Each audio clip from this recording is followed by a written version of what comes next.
అందరికీ నమస్తే అండి. నేను మీ జర్నలిస్ట్ శంకర్ని. ఆర్ఎస్ ప్రవీణ్ కుమార్ గారి గురించి మనం స్పెషల్గా చెప్పాల్సిన అవసరం లేదు. ఆయన ఒక ఐపీఎస్ ఆఫీసరు.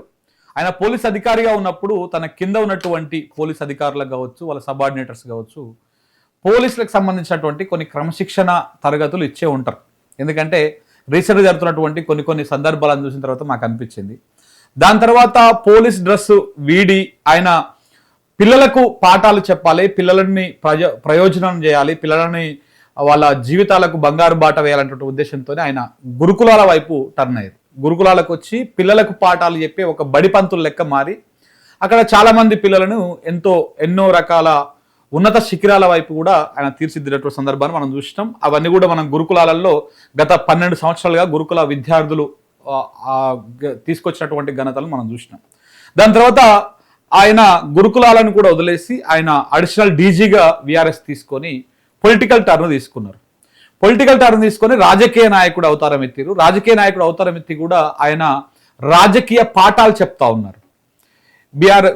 బీఎస్పీలో రాజకీయం స్టార్ట్ చేసారు. ప్రస్తుతం బీఆర్ఎస్లో జాయిన్ అయ్యారు. ఒక ప్రతిపక్ష నాయకుల హోదా ప్రతిపక్ష పార్టీలో ఉంటూ ఇవాళ ప్రతిపక్ష పార్టీలో ఆ పార్టీ నాయకులకు కార్యకర్తలకు రాజకీయ పాఠాలు చెప్తా ఉన్నారు. సో ఇవాళ మన స్టూడియోలో ఆర్ఎస్ ప్రవీణ్ కుమార్ గారు ఉన్నారు. వారితో మాట్లాడదాం, చాలా అంశాలు మాట్లాడదాం. ఒకటి, రాజకీయ నాయకుడి ప్రస్థానం ఎలా ఉన్నది, ఎందుకంటే ఒకసారి ఒక టీచర్ని చూసినట్టు అనిపించింది మన రీసెంట్గా ఒక శిక్షణా శిబిరంలో చూసినప్పుడు. సో ఎలా ఉన్నది, దాంతోపాటు ఆయన మీద రకరకాల కుట్రలు జరుగుతున్నాయన్నటువంటి చర్చ నడుస్తూ ఉంది. ఆయన సెక్యూరిటీని తగ్గించే ప్రయత్నము, ఆయనకున్నటువంటి బుల్లెట్ ప్రూఫ్ని తగ్గించేటువంటి బుల్లెట్ ప్రూఫ్ కారును తగ్గించే ప్రయత్నము, ఇట్లాంటివన్నీ చేస్తున్నారంట. నమస్తే సార్. నమస్తే శంకర్ గారు, బాగున్నారా? బాగున్నాను సార్. సో ఏంటి మరి, ఎప్పుడు ఎక్కిస్తున్నారు మమ్మల్ని? ఎప్పుడు ఎక్కిస్తున్నారు? ఫ్లైట్ ఎప్పుడు ఎక్కిస్తున్నారు? ఎప్పుడంటే అప్పుడు, ఇప్పుడు కాకుండా ఎప్పుడైనా ఎప్పుడేటప్పుడు. కానీ అంటే డిఫరెంట్గా అనిపించింది. బేసికల్లీ స్కూళ్ళల్లో పిల్లలకి ఏదైనా పాఠాలు చెప్తున్నప్పుడు ఎగ్జాంపుల్స్ తీసుకొని చెప్పడం అనేది చాలా, అంటే మీరు టీచర్గా మీరు గురుకులాలలో ఉన్నారు కాబట్టి, అంటే ఒక కార్యదర్శిగా ఉన్నారు, చాలా మంది పిల్లలకు మీరు మోటివేషన్ ఇచ్చుంటాం, చాలా వేదికల మీద ఇచ్చుంటాం. మొన్న నల్గొండ జిల్లాలో మీరు ఇచ్చినటువంటి శిక్షణా శిబిరం, దాంట్లో మీరు మీ పార్టీ నాయకులకు కార్యకర్తలకు ఇచ్చినటువంటి ఆ శిక్షణ ఏదైతే ఉందో, మీరు కళ్ళు మూసుకోండి, ఫోన్లు ఆన్ చేయండి, దాన్ని ఫ్లైట్ ఎక్కించండి, మీరు ఇప్పుడు ఫ్లైట్ ఎక్కండి, ఫ్లైట్ ఎక్కారు దిగండి అనేది ఎందుకు, ఈ ఆలోచన ఎందుకు వచ్చింది, ఎందుకు చెప్పాలనిపించింది మీకు అసలు? అంటే ఈ రకంగా చేస్తే ఎక్కుతుంది జనాలకి అని చెప్పేసి మీకు ఎట్లా అనిపించింది? చాలా మంచి ప్రశ్న శంకర్ గారు. యాక్చువల్గా జరిగింది ఏంటంటే, మేము చాలా మీటింగ్లు అటెండ్ అయ్యాము. చాలా మీటింగ్లో జనాలు ఏం ఎక్స్పెక్ట్ చేస్తారంటే, మనం 4 పంచులు ఇవ్వడం, తర్వాత అద్భుతంగా మాట్లాడడం, వాళ్ళు విజిల్స్ వేయడం, దాని తర్వాత వాళ్ళు చప్పట్లు కొట్టడం, దాని తర్వాత వాళ్ళ ఇళ్ళకి వెళ్ళిపోతారు. సో దాని తర్వాత మళ్ళీ జీవితం అంతా యథావిధిగా ఉంటుంది. మళ్ళీ ఏదో సమస్య వస్తుంది, దాని మీద మళ్ళీ కుస్తీ పట్టడం, అదే జరుగుతుంటుంది జీవితంలో. అయితే నేను అనుకున్నాను, మనం పెట్టే మీటింగ్లన్నీ కూడా కేవలం ఈ పంచులకో, విజిల్స్కో, చప్పట్లకు మాత్రమే పరిమితం అవుతున్నాయి, మనం ఏం సబ్జెక్టు ఎక్కించడం లేదేమో అన్న భావన కలిగి నేను ఒక ఎక్స్పెరిమెంట్, నన్ను కేసీఆర్ గారు నల్గొండ, సూర్యాపేట జిల్లాలకు సభ్యత్వ మరియు సార్ నమోదు కార్యక్రమాల గురించి నాకు ఇన్ఛార్జ్గా పెట్టారు. పెడితే అప్పుడు నేను జగదీష్ రెడ్డి గారితో మాట్లాడి, ఆయన నల్గొండ జిల్లాలో సీనియర్ నాయకులు కదా, సో వారితో మాట్లాడి సరే మనం అందరం ఒక షెడ్యూల్ ఇద్దామని షెడ్యూల్ ఇచ్చేసినాం. షెడ్యూల్ ఇచ్చిన తర్వాత నాకెందుకో రొటీన్గా చెప్పాలని లేకుండే. అంటే బేసిక్గా సర్ అనేది స్పెషల్ ఇంటెన్సివ్ రివిజన్ అనేది హైలీ టెక్నికల్ సబ్జెక్ట్, జనాలకు కూడా ఎక్కదు, అంత ఈజీగా ఎక్కదు. సో ఫామ్ 6, ఫామ్ 7, ఫామ్ 8, తర్వాత అదేవిధంగా ఎన్యూమరేషన్ ఫామ్ అంటే ఏంటి, స్పెషల్ ఇంటెన్సివ్ రివిజన్ అంటే అన్నిటికన్నా మ్యాపింగ్ అంటే ఏంటి, మ్యాపింగ్ అంటే ఏంటి, అసలు ఎట్లా చేసుకో. అదేవిధంగా మమతా బెనర్జీ గారు ఈ సర్ కార్యక్రమం వల్లనే దాదాపు 90 లక్షల ఓట్లు పోయినాయి, ఆమె 30 లక్షల ఓట్లు తేడాతో ఓడిపోయారు. సో ఆ 30 లక్షల ఓట్లు ఆమె చేతిలో ఉంటే ఆమె గెలిచేది. సో ఇవన్నీ కూడా తెలంగాణకు కూడా ఈ ఉపద్రవం అనేది పొంచి ఉన్నది, ప్రమాదం పొంచి ఉన్నది. ఒకవైపు బీజేపీ, ఇంకోవైపు కాంగ్రెస్, 2 చట్టపట్టాలు వేసుకొని తిరుగుతున్న ఈ సమయంలో మనం కేవలం పంచులకే పరిమితం అయితే, సో లేకపోతే ఈ ఏమంటారు రాజకీయ ఉపన్యాసాలకే పరిమితం అవుతే ఇది వర్కౌట్ కాదేమో అని చెప్పేసి నాకు అనిపించి నేను ఈ టెక్నికల్ సబ్జెక్ట్ ను జనాలకు చెప్తే వినరు. మనము పవర్ పాయింట్ ప్రెజెంటేషన్లు చెప్పినా దాని ప్రయోజనం అంత పూర్తిగా ఉండదు. అవును. నాకెందుకో వాళ్ళకి ఇన్వాల్వ్ చేయాలనిపించింది. ఇన్వాల్వ్ చేయాలని నేనేం చేసిన, పోతూ ఎందుకైనా మంచిగా వివేరా లాగిన. వివేరా మధ్యలో చిట్యాలకు సూర్యాపేట మధ్యలో వివేరా ఉంటది. అవును అవును. ఆ వివేరా లాగి చాయ్ తాగిన. చాయ్ తాగిన తర్వాత మొదటి మీటింగ్ వచ్చేసి నల్గొండలో ఉండే. ఓకే. సో వివేర నుంచి నల్గొండ పోవాలంటే నార్కెట్పల్లి. సో నల్గొండ వివేరలో మేము ఒక బ్రేక్ఫాస్ట్ చేసిన తర్వాత ఇక ఆయన కొంచెం లేట్గా రమ్మన్నాడు, అక్కడ ఉన్న ఎమ్మెల్యే గారు, ఎక్స్-ఎమ్మెల్యే గారు. సో నేను అక్కడ చాక్లెట్లు కనిపించినాయి. ఈ చాక్లెట్లు బాగున్నాయి, ఈ చాక్లెట్లు చూడగానే నాకు ఐడియా వచ్చింది. జనాలకు అంటే అప్పటికప్పుడు వచ్చింది ఐడియా. అంటే నాకు కొంత రఫ్ ఐడియా ఉంది, కానీ ఎంత ఎంగేజ్ చేసినా వాళ్ళు మోటివేట్ గారు. వీళ్ళకి కొన్ని గిఫ్ట్స్ ఇవ్వాలంటే నాకు ఆ గిఫ్ట్స్ ఇవ్వాలంటే మనం ఏదో బొమ్మను అది చాక్లెట్లు ఇద్దాం బాగుంటుంది అని చెప్పి చాక్లెట్లు తీసుకున్నా. వివేరాలో ఒక 600 రూపాయలు పెట్టి మంచి చాక్లెట్స్, ఫారిన్ చాక్లెట్స్ తీసుకున్నా. ఎన్ని తీసుకున్నారు? 2 బాక్సులు తీసుకున్నా. తీసుకొని నల్గొండకు పోయిన తర్వాత అందరినీ, ఇది చాలా సీరియస్ సబ్జెక్ట్. ఇప్పుడు ఈ యొక్క సబ్జెక్ట్ సీరియస్, దాని తర్వాత దాని మీద ప్రమాదము, ఏకాగ్రత ఉండాలంటే ముందు వాళ్ళకి ఎందుకో నల్గొండ అంటేనే నాగార్జున కొండ, బౌద్ధ సన్యాసులు, ఇదంతా కూడా ఉంటది కాబట్టి నేను అనుకున్నా వీళ్ళతో ఒక 2 నిమిషాలు మెడిటేషన్ చేద్దాం. వాళ్ళు ఒక్కసారి షాక్ తిన్నారు. ఏందిరా బాబు, రాజకీయ ఉపన్యాసం ఉంటే బిడ్డ నువ్వు అట్లా, బిడ్డ నువ్వు ఇట్లా, నువ్వు అది చేస్తావు, నేను అది చేస్తాను, కింద పడేస్తాం, తొక్కుతాం, సవాళ్ళు, ప్రతి సవాళ్ళు, దమ్ముంటే రా చూద్దాము, అది ఇది అనే రాజకీయ ప్రసీన్ వచ్చి సడన్ గా అందరూ ప్రశాంతంగా ఉండండి, సో కళ్ళు మూసుకోండి, దీర్ఘంగా లోపలికి శ్వాస తీసుకోండి, మళ్ళీ స్లోగా శ్వాస వదలంటే మీరు నమ్మరు శంకర్ గారు, అందరు కూడా కళ్ళు మూసుకున్నారు. సో తర్వాత స్లోగా బ్రీద్ ఇన్, బ్రీద్ అవుట్, 2 నిమిషాలు టెక్నిక్ చేసిన తర్వాత నేను అప్పుడు మీ మనసును ప్రశాంతపరచుకోండి అని చెప్పి నేను అప్పుడు చెప్పిన, బాబు ఇది నేను ఎందుకు ఈ పని చేయించినంటే, నేను ఇప్పుడు భూపాల్ రెడ్డి గారి లాగానో లేకపోతే జగదీష్ రెడ్డి గారి లాగానో నేను ఇప్పుడు రాజకీయ ఉపన్యాసం ఇస్తే మీకు న్యాయం చేసినాను కాదు, నేను టెక్నిక్ సబ్జెక్ట్ చెప్పాలి నీకు. రేపు నువ్వు బిఎల్ఏగా, బూత్ లెవెల్ ఏజెంట్ గా గ్రామీణ ప్రాంతాలకు పోయి పేద ప్రజలకు నీ ఓటు ఎట్లా పోతున్నది, నీ ఓటుకి ఎట్లా ప్రమాదం ఉన్నది, నీ ఓటు వెనక ఎంత చరిత్ర ఉన్నది, నీకు ఓటు రావడం వెనక ఎంత పోరాటం ఉన్నది, ఆ పోరాటం విలువ నీకు చెప్పాలంటే ముందు నీకు సబ్జెక్ట్ ఎక్కియాలి, ముందు అది ఎక్కియాలి. నువ్వు ఇప్పుడు నేను మాట్లాడిందే పంచి తీసుకపోయి నువ్వు అక్కడ పెడితే ఊర్లో ఈ పంచాయతీకి ఇప్పుడు ఓటు ఎన్యూమరేషన్ వస్తుంటే నేను పంచి ఉపన్యాసం ఏం మాట్లాడతావు. అయితే నేను ఫస్ట్ క్వశ్చన్ ఏం అడిగినంటే, ధర్మపురి అరవింద్ ఆయన భువనగిరిలో ఒక మాట అన్నాడు, మా మొండి చేసైనా, తొండి చేసైనా, కింద పడైనా, మీద పడైనా, దొర్లుకుంటైనా, పొర్లుకుంటా, ఆకాశం కింద ఉండి అన్ని ప్రయోగాలు చేసైనా మేము తెలంగాణలో అధికారం రావాలని. సో ఈ మాట అన్నాడు ఎవడు చెప్పండి అన్న.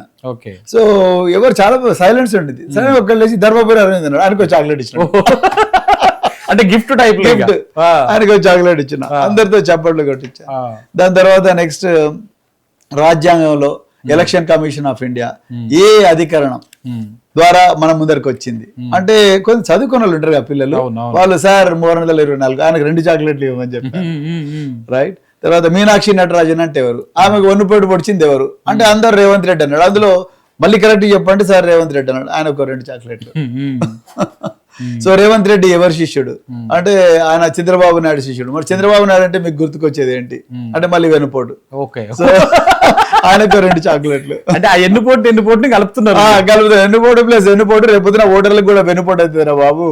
సో మన తెలంగాణలో 2023 సంవత్సరంలో 60 గాని హామీలు ఇచ్చి వెన్నుపోటు పొడిచే ఈ రోజు తెలంగాణ ప్రజలను మోసం చేసి అధికారంలోకి వచ్చిన వ్యక్తి ఇవాళ తెలంగాణలో ముఖ్యమంత్రిగా ఉన్నాడు. అదేవిధంగా కేంద్రంలో కూడా గోతిగాడ నక్కల్లాగా బీజేపీ కూర్చొని మనం ఎప్పుడెప్పుడు తెలంగాణ ప్రజలు మోసం చేద్దామని చూస్తున్నారు. అందుకొరకు మీరు ఇలా గ్రామీణ ప్రాంతాలకు సబ్జెక్ట్ చెప్పాలి. బిఎల్ఓ బూత్ లెవెల్ ఆఫీసర్ మీ ఇంటికి వచ్చి ఎన్యూమరేషన్ ఫామ్ ఎన్ని ప్రతులు ఇస్తుంది, ఏ ఫామ్ ఇస్తుంది, ఏ ఫామ్ ఇయ్యదు, ఆమె ఒకవేళ అధికార పార్టీకి లొంగిపోతే మీరు ఏం చేయాలి అన్న మెలకువలు కళలు ఇవన్నీ కూడా మీరు తెలుసుకొని పోవాలి. గ్రామీణ ప్రాంతాల్లో అప్రమత్తంగా ఉండాలి, అంతే తప్ప నేను బూత్ లెవెల్ ఆఫీసర్ అని ఐడి కార్డు పెట్టుకొని తిరిగితే కాదు అని చెప్పి ఆ సీరియస్ సబ్జెక్ట్ ను కొంచెం ఫన్నీగా మధ్యలో చెప్పి, ఏ రోజు మీరు నల్గొండ విమానాశ్రయం నుంచి విమానం ఎక్కుతున్నారు, ఇంకోటి అసలు మీరు విమానం అన్నారు. సో నేనేం చేసిన, వీళ్ళకి ఇట్లా కాన్సన్ట్రేట్ ఉండదు. జనరల్ గా ఇప్పుడున్న జనరేషన్ ఏంటంటే మనం మాట్లాడుతుంటాం, నీ సబ్జెక్ట్ టఫ్ అయిపోయింది అనుకో, వాడు ఉంటేనే సెల్ ఫోన్ తీస్తాడు. టక్కన అంటాడు. సెల్ ఫోన్ తీసి ఆ ఇన్స్టాగ్రామ్, అవు. వాట్సాప్, తర్వాత ఫేస్బుక్ లా ఎన్ని లైక్లు వచ్చినాయి, ఏమైనా కామెంట్స్ వచ్చినా చూసుకుంటా ఉంటాడు. ఏం లేకపోతే తన పాత ఫోటోలన్నీ చెక్ చేసుకుంటా ఉంటాడు. అవును. సో అవసరం అనుకుంటే చాటింగ్ మొదలు పెడతాడు, రైట్. అవును. సో ఇప్పుడు చదువు వచ్చిన వాళ్ళైనా చదువు రాని వాళ్ళైనా అంతంత వచ్చిన వాళ్ళని ఇవ్వరని కూడా ఇదే పని చేస్తారు. నేను అనుకున్నా ఇట్లయితే వీళ్ళు దారికి రారు బాబు, అర్జెంట్ గా మీ ఫోన్ తీయండి అన్న. ఎంతమందికి ఒప్పో ఉంది, ఎంతమందికి వివో ఉంది, ఎంతమందికి ఐఫోన్ ఉంది, ఎంతమందికి సామ్సంగ్, అందరు లేపున్నాను, అందరు లేపాడు. ఒక్కసారి దాన్ని మీ స్క్రీన్ మీ వైపు చూసుకోండి అన్న. చూసిండ్రు. అది చూసిన తర్వాత ఎంతమందికి విమానం ఎక్కాలని ఉంది అన్న. అర్థం కాదు, ఎవరికి అర్థం కాలే. సో ఎంతమందికి విమానం ఎక్కాలన్నది, ఎంతమంది విమానం ఎక్కారు, ఎంతమందికి విమానం ఎక్కాలన్నది. సో సార్ ఒక 5 మంది ఎత్తింది, మేము ఇంతవరకు విమానం ఎక్కలేదు, కొంతమంది ఎక్కినా ఉన్నారు. సో ఇప్పుడు ఎంతమందికి విమానం ఎక్కాలన్నది అందరు చేతులు ఎత్తిండ్రు. Very good. సో అప్పుడు నేనేం చేసినట్టే, దయచేసి మీ చూపుడు వెళ్తోని విమానం ఎక్కాలనుకుంటే అర్జెంట్ గా కిందికి లాగుండ్రు, స్క్రీన్ కిందికి లాగిన వెంటనే అక్కడ విమానం బొమ్మ కనిపిస్తుంది. అన్ని ఆప్షన్స్ వస్తాయి, మెనూ ఆప్షన్స్ వస్తాయి. అందులో విమానం ఉంటుంది. విమానం బటన్ ప్రెస్ చేయండి, విమానంలోకి ఎంటర్ అయినట్టు. ఓకే. ఎంటర్ అయితే ఇప్పుడు మన నల్గొండ విమానాశ్రయం నుంచి మనం ఆకాశంలోకి పోయినాం. ఓకే. ఆకాశం మన విమానం టేక్ ఆఫ్ అయ్యి ఇమాజిన్ చేసుకోవాలి. చేసుకున్న తర్వాత ఇప్పుడు మనం ఎక్కడ పోదాం అన్న, మీరు ఎక్కడ తీసుకోపోతే ఎక్కడ పోదాం సార్ అన్నారు. అంటే ఫస్ట్ బెంగాల్ పోదాం అన్న, దీదీని కలుద్దాం అన్న. అక్కడ నుంచి చండీగఢ్ పోదాం అన్న, చండీగఢ్ లో బీజేపీ చేసిన మోసాన్ని చూద్దాం అన్న. దాని తర్వాత అక్కడ నుంచి విజయవాడ పోదాం, విజయవాడ పోయిన తర్వాత అక్కడ నుంచి భువనగిరి పోదాం, భువనగిరి నుంచి నెక్స్ట్ మధ్యప్రదేశ్ పై మీనాక్షి నక్షరాజన్ ఎవరు వెనుపడి పెడిచినారో వాళ్ళని చూద్దాం అని చెప్పిన. మళ్ళా స్లోగా నల్గొండకి తీసుకొని వచ్చిన. నల్గొండ తీసుకొచ్చి కనగల్లు, నల్గొండ, తిప్పర్తి, ఈ 3 మండలాలకు విమానంలో తిరుగుదప్ప అన్న నేను. సో అంటే జనాలందరూ దే స్టార్టెడ్ ఇమాజినింగ్. దాని తర్వాత ఇంకా రెండవది నేను ఆ ప్రయోగాన్ని ఇంకా నెక్స్ట్ లెవెల్కి ఎక్కడ తీసుకుపోయినా అచ్చపేటకి తీసుకు, హరీష్ రావు గారు కూడా ఉన్నారు. సో అచ్చపేటలో మేము ఏం చేసాము, సరే అయిపోయింది బై, ఎలక్షన్లు వచ్చినాయి. నవంబర్ 29 నవంబర్ 30 నవంబర్ 30వ తారీఖు నాడు 2028లో ఎలక్షన్లు అయినాయి. బీఆర్ఎస్ పార్టీ భారీ మెజార్టీతో గెలిచింది. సో మనం అందరం కూడా అచ్చంపేట నుంచి కడతాల మీదుగా తుక్కుగూడ నుంచి ఓఆర్ఆర్ ఎక్కి మొత్తం కూడా హైదరాబాద్ లో అసెంబ్లీ ఎదురుగుండే అమరవీరుల స్థూపం దగ్గర పోయే వరకు అప్పటికే లక్షలాది మంది జై తెలంగాణ నినాదాలిస్తున్నారు. అక్కడ నుంచి మనం అందరం కూడా ఊరేగింపుగా ఆర్బీఐ ముందర నుంచి సెక్రటరియట్ భవనం దగ్గర పోతే అక్కడ అమరవీరులకు మరొక్కసారి నివాళులు అర్పించి అంబేద్కర్ దగ్గరికి పోగానే కేసీఆర్ గారు పరిత్రాణాయ సాధూనాం వినాశాయ చతుర్దుష్కృతాం ధర్మ సంస్థాపనార్థాయ సంభవామి యుగే యుగే అంటూ నేను మళ్ళీ వచ్చాను తెలంగాణని దుష్టుల నుంచి రక్షించడానికని కేసీఆర్ అక్కడ నుంచి అవతరిస్తే ఆయన తీసుకొని మనం సెక్రటరియట్ లో 6వ అంతస్తుకు వచ్చి దాన్ని పాలతో కడిగి ఆయన కూర్చోబెడతాం. ఆయన సైన్లు పెడుతూనే ఉంటాడు తెలంగాణ ప్రజల గురించి. సో అన్న తర్వాత స్లోగా కళ్ళు తెరవండి అంటాను. కళ బాగుందా అంట, చాలా బాగుంది కళ. సో మరి కళను నాశనం చేసే విలన్స్ కూడా ఉంటారు కదా మన సినిమాలో. సో ఆ విలన్స్ ఎవరు అని నేను మళ్ళీ మొదలు ఇవన్నీ వస్తాయి. దాంతో ప్రజలందరూ కూడా వచ్చిన వాళ్ళందరూ కూడా ట్రాన్స్ లో ఉంటారు. వాళ్ళు అటెన్షన్ గ్రాప్ చేస్తారు. చిన్న పిల్లల, పెద్దవాళ్ళ, ఎవ్వరు అందరు కూడా అసలు విచిత్రం వాళ్ళకి. ఇప్పుడు రాజకీయ మీటింగ్లలో అంటే ఇలాంటి ప్రయోగాలు మనం వరంగల్ 1,00,000 మంది సభలో చేయలేం, కంట్రోల్ ఉండదు మీకు క్రౌడ్ మీద. కానీ ఇదేమో సీరియస్ వర్క్ షాప్, లిమిటెడ్ కదా. మీరు కేటీఆర్ గారు ఫార్మాట్ కూడా అలాగే డిజైన్ చేశారు. కేటీఆర్ గారు మనం బూత్ లెవెల్ ఏజెంట్స్, సమన్వయ కమిటీ కార్యకర్తలు వీళ్ళు మాత్రమే రావాలి, జనరల్ పబ్లిక్ కాదన్నారు. సో అందుకొరకు వచ్చే వాళ్ళంతా కూడా సీరియస్ క్యాండిడేట్స్ వస్తారు.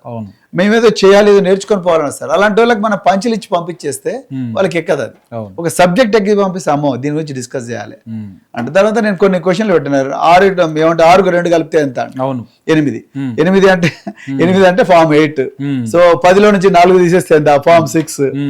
సో 10లో నుంచి 3 తీస్తే ఎంత? ఫామ్ 7. తక్కువ ఫామ్ 8, 6 అంటే గుర్తుపట్టారు. ఇట్లా మైనస్ ఎంత, ప్లస్ ఎంత అనే వరకు ఎగ్జాక్ట్లీ. సో వాళ్ళకు ఈ క్వశ్చన్లన్నీ గుర్తు, మీకు 6 అంటే గుర్తుకు రావాల్సింది ఏంటంటే ఫామ్ 6 అంటాడు. కొత్త ఓటుకు నీకు కావాల్సింది ఏంది? జనన సర్టిఫికెట్, అదే విధంగా రెసిడెన్సీ సర్టిఫికెట్. ఇవి 2 ఉంటే నువ్వు కొత్త ఓటు చేసుకోవచ్చు. సో ఈ విధంగా కొత్త మెలకువలు, కొత్త విధానాల్లో వాళ్ళకి చెప్పడం వల్ల ఒక ½ అవర్ అయ్యేది. నేను జగదీష్ రెడ్డి గారికి ముందరనే చెప్పాను, ముందరనే చెప్పాను, మీరు మళ్ళీ విసుక్కోకండి అంటే. ఆయన చాలా నిజంగా ఆయన నాతో పాటు 12 నియోజకవర్గాలు తిరిగిండు. 12 నియోజకవర్గాలు కూడా ప్రవీణ్ గారు మీరు నా గురించి ఆలోచించకండి, నేను మీ స్పీచ్ వింటూనే ఉన్నా. సో బడుగల్ లింగా యాదవ్, జగదీష్ రెడ్డి వీళ్ళు ఇద్దరం కలిసి మేము కంటిన్యూస్ స్టేజ్ మీద ఉన్న వాళ్ళని కూడా ఫ్లైట్ ఎక్కించారు మీరు అందరూ. వాళ్ళు కూడా కళ్ళు మూసుకోవాలి. నేను జగదీష్ రెడ్డి గారి గురించి ప్రత్యేకంగా చెప్పాను. పాపం ఆయన అయితే నా మీటింగ్లు అన్ని వింటూనే ఉన్నాడు. ఆయనకి ఇదే కంటెంట్ సేమ్ రిపీట్ అవుతుంది. అంటే ఆయన ఒకసారి నన్ను అందినప్పుడు ప్రవీణ్ గారు మీరు నా గురించి ఆలోచించకండి, నేను లేననుకునే మాట్లాడాను, ఎందుకంటే నేను మీది విన్నా కాబట్టి అయ్యో పాపం ఈయనకు ఏమైపిస్తుందో, ఈయన బోర్ కొడుతుందేమో ఇదే కంటెంట్ అట్లా అసలు ఆలోచించకండి. వీళ్ళందరూ కొత్త వాళ్ళు, నేను పాతోళ్ళు. కానీ వాళ్ళ ఆడియన్స్ ఎప్పుడు ప్రతిసారి మారుతా ఉంటారు. మురుగోడు నుంచి నల్గొండ పోతాం, నల్గొండ నుంచి మిర్యాలగూడ పోతాం, మిర్యాల నుంచి హుజూర్ నగర్ పోతాం, హుజూర్ నుంచి కోదాడ పోతాం, కోదాడ నుంచి నగరికల్ వస్తాం, సూర్యాపేట వస్తాం, దాని తర్వాత ఇంకో తుంగతుర్తి పోతాం. అట్లా ప్రతి చోట కూడా ఆడియన్స్ చేంజ్ అవుతా ఉంటారు. అందుకొరకు మీరు ఎట్టి పరిస్థితులు కూడా ఫీల్ కాకండి అన్నాడు. సరే నేను అట్లనే చేసిన. చాలా అంటే చాలా సక్సెస్ఫుల్ అయింది అది. అంటే మాకు కూడా బయట నుంచి చూసే వాళ్ళకి, మేము ఒక రోజు బేసికలీ కార్లో మా ఆఫీస్ నుంచి ఇంటికి జర్నీ చేస్తున్న క్రమంలో మాకు ఒక 1 hour జర్నీ ఉంటుంది.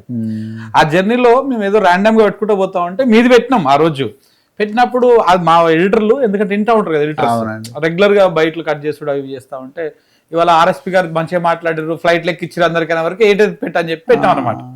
పెట్టినప్పుడు ఇక్కడ నుంచి అక్కడికి పోయినాక నవ్వుడే ఉంది మా పని మొత్తం. అంటే అంత ఇన్వాల్వ్ అయిపోతాం. రెగ్యులర్ గా మీరు రెగ్యులర్ స్పీచ్ లో ఇచ్చుంటే జనం అంత అది కాదు. స్పీచ్ ఇస్తే మోనోటోనస్ అవుతుంది కదా. ఇప్పుడు నేను ఒక్కనే మాట్లాడుతుంటా, మీరు ఎవరు కారు. సో ఇక్కడ ఏంటి, ఇప్పుడు శంకర్ ఈ రోజు రాజ్యాంగంలో మనకి ఏ అధికారం ద్వారా ఓటాకు వచ్చింది అనుకో, 326 అన్నాడు అనుకో, నేను 2 చాక్లెట్ ఇస్తా. అమ్మో మనకు 2 చాక్లెట్ ఇంపార్టెంట్ కాదు, అక్కడ గుర్తింపు ఇంపార్టెంట్. ఒక మహిళ ఈ రోజు మీనాక్షి నటరాజన్ అంటే మధ్యప్రదేశ్ కాంగ్రెస్ వ్యవహారాలు ఇన్ఛార్జ్, ఆమెకు సుప్రీంకోర్టులో ఊరట దొరికిందంటే దొరకలేదు అన్నది. ఆమెకు షాల్వా కప్పించింది, ఎందుకంటే అప్డేట్ లో ఉందన్న సంగతి అందరికీ తెలుసు. ఎగ్జాక్ట్లీ మీరు అన్నారు. ఇప్పుడు ప్రతి ఒక్కరు వాట్సాప్ ఫేస్బుక్ లో చూసుకుంటూ కూర్చున్నారు. న్యూస్ పేపర్ చదవడం కానీ దాని వెనుకుండే మతలబ్ ఏంటి ఇవన్నీ కూడా ఎవరు చూడలేదు. సో నాకు అందుకు మంచిగా అనిపించింది ఆ ఫార్మాట్.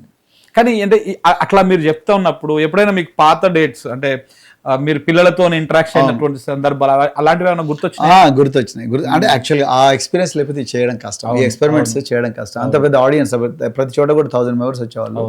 సో ఆ ఆడియన్స్ ఎంగేజ్ చేయడం అనేది అంత ఈజీ కదా. చాలా క్యూరియస్ గా ఉంటారు, ఎందుకంటే వాళ్ళు they are use to political speeches. చప్పట్లు కొడతారు, అట్లా అంటారు, ఇట్లా అంటారు, తర్వాత అన్నం తింటారు, అన్నం తిని వెళ్ళిపోతారు. సో అట్లా కాదు కదా, సో ఇది ఇన్వాల్వ్ అవుతారు. తర్వాత నేను BLOలకు BLAలకు పోటీ పెట్టేటోని. ఓకే, అట్లా చాలా బాగుండేది. సో అది పొలిటికల్ గా దాన్ని అట్లా చేసిరు.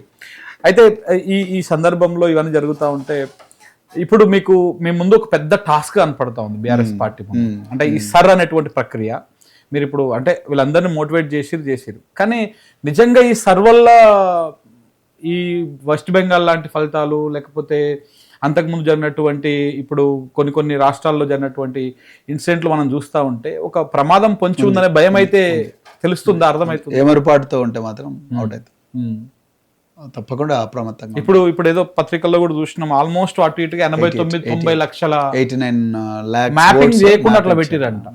పెద్ద ప్రమాదం. అంటే మనం అప్రమత్తంగా లేకపోతే ప్రమాదం జరుగుతుంది, వాస్తవం. ఎందుకంటే ఎలక్షన్ కమిషన్ ఆఫ్ ఇండియా రాజ్యాంగంలో 324 అధికరణంతో సృష్టించబడ్డది.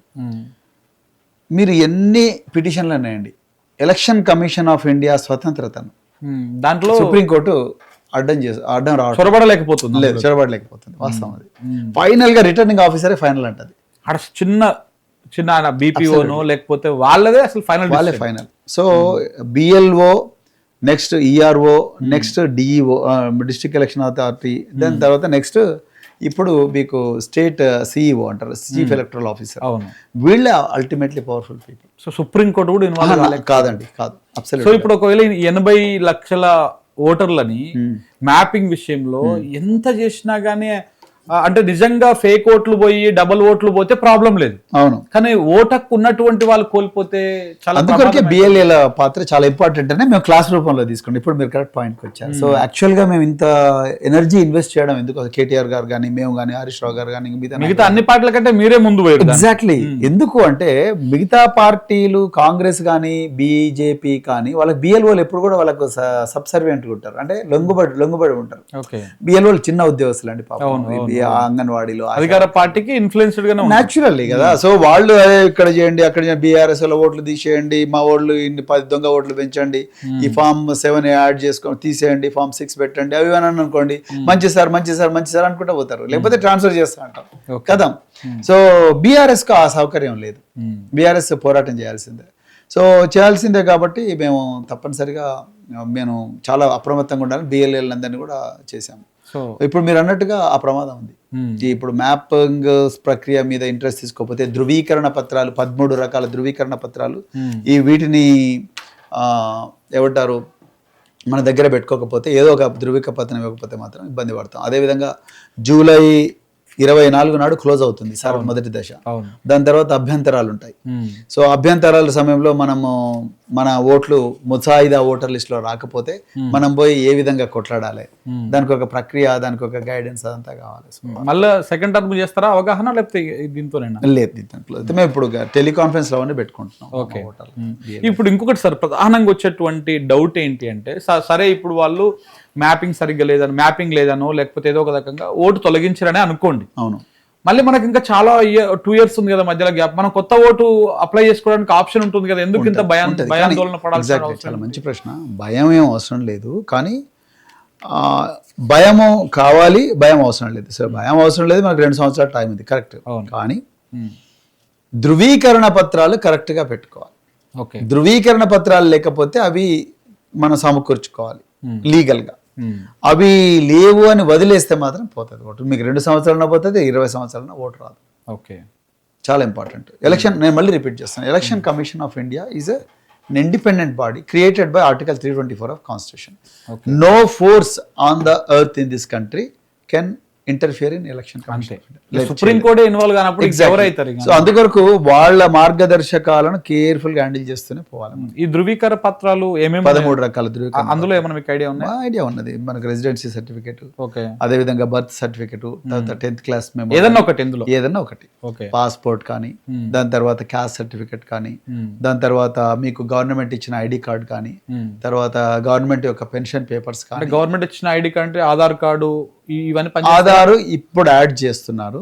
సో అదర్వైజ్ ఆధార్ కాకుండా అంతకుముందు లేకుండా. ఎగ్జాక్ట్లీ, అందుకొరకే నేను చాలా కేర్ఫుల్ గా ఉండాలంటున్నాను. ఆధార్ సుప్రీం కోర్టులో కొట్లాడంగా ఆధార్ ని యాక్సెప్ట్ చేసింది సుప్రీం కోర్టు. ఇంకో మీకు గమ్మతైన విషయం చెప్పనా, ముంబై హైకోర్టు ఈ మధ్య కాలంలో ఒక జడ్జిమెంట్ ఇచ్చింది. ఏమని ఇచ్చింది అంటే, అసలు passport is not citizenship document కాదని చెప్పి, పాస్పోర్ట్ రావాలంటే ఇవన్నీ పెట్టాల్సిందే కదా. ఆయన కూడా పాస్పోర్ట్ కూడా గౌరవిస్తలేరు, ఆధార్ని కూడా గౌరవిస్తలేరు. You have to have a birth certificate. So birth certificate or matriculation certificate, these are the 2 fundamental documents. And residency certificate. ఈ భారతదేశంలో ఓటర్ కావాలంటే 3 ఇంపార్టెంట్. ఒకటి, నువ్వు భారత పౌరుడు ఉండాలి. ఏ. బి, నీకు 18 సంవత్సరాల వయసు ఉండాలి.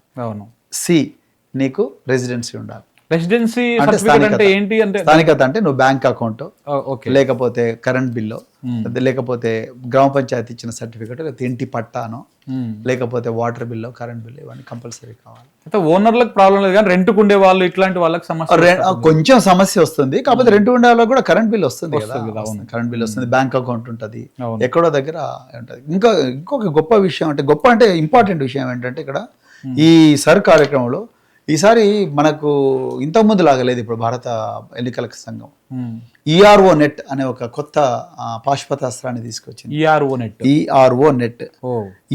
నెట్ ఏంటంటే, ఇంతకుముందు ఏ రాష్ట్రానికి ఆ డేటాబేస్ ఉండేది శంకర్ గారు.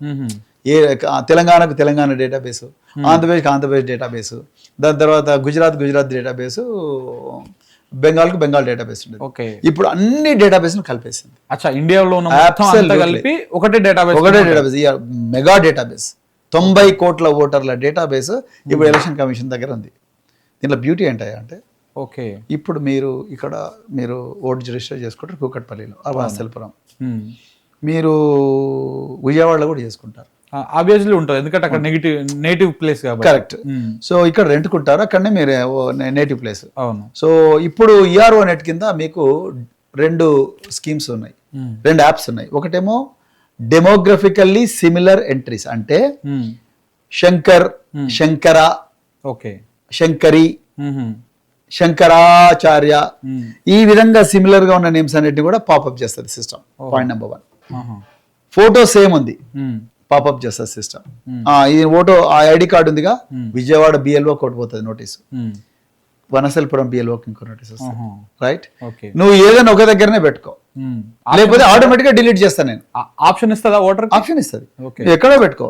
లేదు అది ఇది అంటే మాత్రం ఆటో డిలీట్ వస్తుంది. ఇప్పుడు దీంట్లో గొప్పతనం ఏంటంటే, ఇంపార్టెంట్ ఆటో డిలీట్ ఆప్షన్ ఒక దగ్గరనే పెడుతుంది. అందుకని నీకు ఆప్షన్ ఇస్తుంది, నువ్వు ఆప్షన్ ఎక్సైజ్ చేసుకోకపోతే ఒక దగ్గర పడేస్తుంది. ఎగ్జాంపుల్ అంటే మనం జూబ్లీహిల్స్ బై ఎలక్షన్ చూసినాం, అక్కడ 4 లక్షల ఓట్లు ఉంటాయి ఆన్ రికార్డ్ లో. బట్ ఫిజికల్ గా అక్కడ వచ్చి ఓటేసేది మాత్రం 2 లక్షల లోపు 2 లక్షలు కట్టిటే ఉంటుంది. తెలంగాణలో మేము అనుకుంటున్నాం ఈసారి కనీసం అంటే ఒక 3,30,00,000 ఓట్లు ఉన్నాయి కదా, కనీసం అంటే 20 లక్షల నుంచి 30 లక్షల ఓట్లు పోతాయి. సో ఇందులో ఇంకొకటి అంటే ప్రధానంగా ఉన్నది మన తెలుగు స్టేట్స్కి సంబంధించి, మేబీ ఇది కొంత కాంట్రవర్సీ కూడా కావచ్చు. ఇప్పుడు ఆంధ్ర ఓటర్స్ చాలా వరకు ఉంటారు. ఇప్పుడు ఎల్బీ నగర్లో సెటిలర్లు ఎక్కువ ఉంటారు, కూకట్పల్లిలో ఉంటారు, ఈ బెల్ట్లో షేర్లింగంపల్లి ఇట్లాంటి కొన్ని ఏరియాలో ఉంటారు, చాలా వరకు ఉంటారు. ఇక్కడ నిజామాబాద్ లో కూడా ఉంటారు. సో అక్కడ వాళ్ళకి ఏమైతుందంటే అక్కడ ఉంటాయి ఓట్లు, ఇక్కడ ఉంటాయి. ఇప్పుడు ఏదైనా ఒకటే అక్కడ ఉంచుకుంటారా, ఇక్కడ ఉంచుకుంటారు, నువ్వు డిసైడ్ చేసుకోవాలి. యాక్చువల్ గా ఎస్ఎస్ఆర్ లో అయితే ఈ ఆప్షన్ ఉండేది కాదు. స్పెషల్ సమ్మర్ రివిజన్ అంటే ప్రతి సంవత్సరం జరుగుద్ది. దాంట్లో బిఎల్ఓ మెయింటికి రాడు. స్పెషల్ ఇంటెన్సివ్ రివిజన్ లో కంపల్సరీ బిఎల్ఓ మెయింటికి రావాల్సిందే. అదే బ్యూటీ. అంటే ఎట్లా అంటే శంకర్ గారు, ఇది మనం మోటార్ సైకిల్ రోజు తుడుస్తాం, అవును, తుడిచి ఆఫీస్కి తీసుకొని వస్తాం, అవును. సో మళ్ళీ ఇంటికి తీసుకపోతే వాడు వాడేస్తాం. పొద్దున్న లేకనే తుడుస్తాం, మరి దుమ్ము పడ్డది రా బాబు అని. తర్వాత కొన్ని రోజులు అయిన తర్వాత అనిపిస్తుంది, ఇంత దుమ్మ నా వల్ల అయితే లేదురా బాబు, సర్వీసింగ్ ఇస్తాం. సర్వీసింగ్ అరే ఒక నీళ్ళే కాదురా బాబు, బోర్డు కూడా చేయి, ఇంజన్ ఆయిల్ కూడా చేంజ్ చేయంటాం, మొత్తం ఇప్పేసి మొత్తం ఫ్రెష్ చేసిస్తాడు. అబ్సల్యూట్లీ. సో స్వాతంత్రం వచ్చినప్పటి నుంచి ఈ దేశంలో ఎస్ఐఆర్ 8 సార్లు జరిగింది, ఇది 9వ సారి జరుగుతుంది. అంటే ఓవరాల్ టోటల్గా ఓవరాల్ చేస్తారు. సో అందుకొరకు దీంట్లో ఎస్ఐఆర్లో ఇంపార్టెంట్ అంటే బిఎల్ఓ తప్పనిసరిగా మీ ఇంటికి 3 సార్లు రావాలి. మీకు ఒక ఎన్యూమరేషన్ ఫామ్ ఇస్తాడు, తప్పనిసరిగా మీరు తీసుకోవాలి. 2002లో మీరు ఎక్కడ ఓటేసినో చెప్పాలి, 2026లో మీ అడ్రస్ ఏంటో చెప్పాలి. 2002లో మన ఓటు లేకపోతే మీరు అప్పుడు తండ్రి ఓటు చూపించాలి, లేకపోతే అమ్మమ్మ ఓటు చూపించాలి, నానమ్మ ఓటు చూపించాలి, బ్లడ్ రిలేషన్ చూపించాలి. దాన్ని ప్రాజెనీ మ్యాపింగ్ అంటారు. ఓకే. సో అంటే ఇది ఒకంతకు మంచిదే ఒకంతకు మంచిదే, కానీ మంచిదే ఎంతవరకు ఆఫీసర్లు నీకు కోఆపరేట్ చేసినంత వరకు, వాళ్ళు నీ మీద సదుద్దేశంతో నీకు హెల్ప్ చేయాలని బిహేవ్ చేసినంత వరకు మంచిదే. ఆఫీసర్లు కోఆపరేట్ చేయకపోతే అది నీకు యమపాశమే చుట్టుకుంటుంది. కానీ ఈ ఆఫీసర్లు అధికార పార్టీకి అనుకూలంగా ఉండి బెంగాల్లో జరిగింది అదే.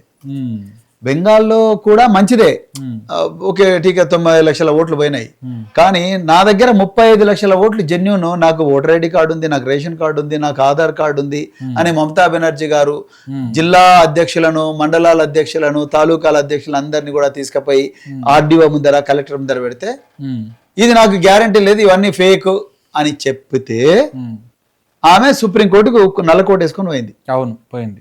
సుప్రీంకోర్టు కూడా ఏం చెప్పింది, ఇవి నిజమా అబద్ధమా నాకు తెలియవు, మళ్ళీ ఎంక్వైరీ చేయాలని చెప్పింది. నాకు వచ్చే నెల ఎలక్షన్ ఉంది అంటే ఒప్పుకోలేదు సుప్రీంకోర్టు. 2031. కానీ ఇక్కడే సార్ ఒక ప్రధానమైన ప్రశ్న వచ్చేది, ఇప్పుడు రాజ్యాంగం మనకు ప్రాథమిక హక్కులు కల్పించింది, అలాగనే ఓటు హక్కు కూడా కల్పించింది.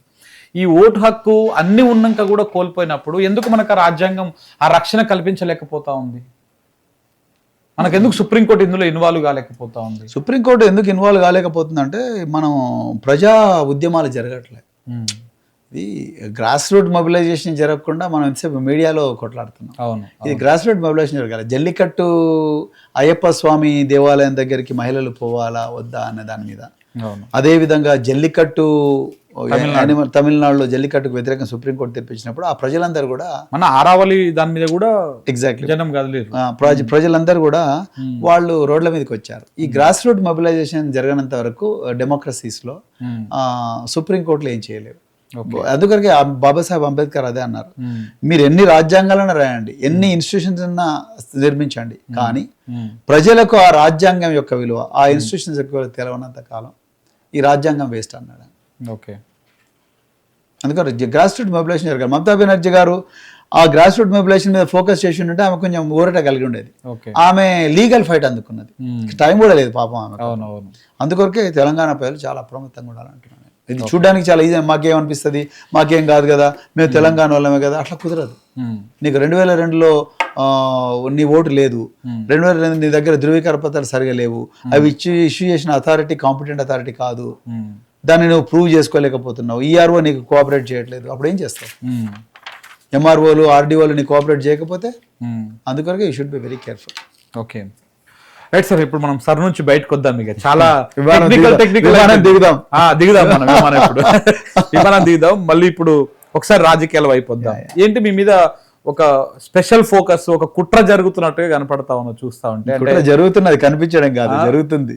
ఏదో మీ బుల్లెట్ ప్రూఫ్ వెహికల్ ని వెనక్కిచ్చేయమని, మీ సెక్యూరిటీని తగ్గించమని, అంటే ఎందుకు అట్లా ఆర్ఎస్ ప్రవీణ్ కుమార్ గారిని ఎందుకంత టార్గెట్ చేయాల్సిన అవసరం ప్రభుత్వానికి ఏమొచ్చింది? అసలు ఏమి వాళ్ళ ఉద్దేశం ఏంటి?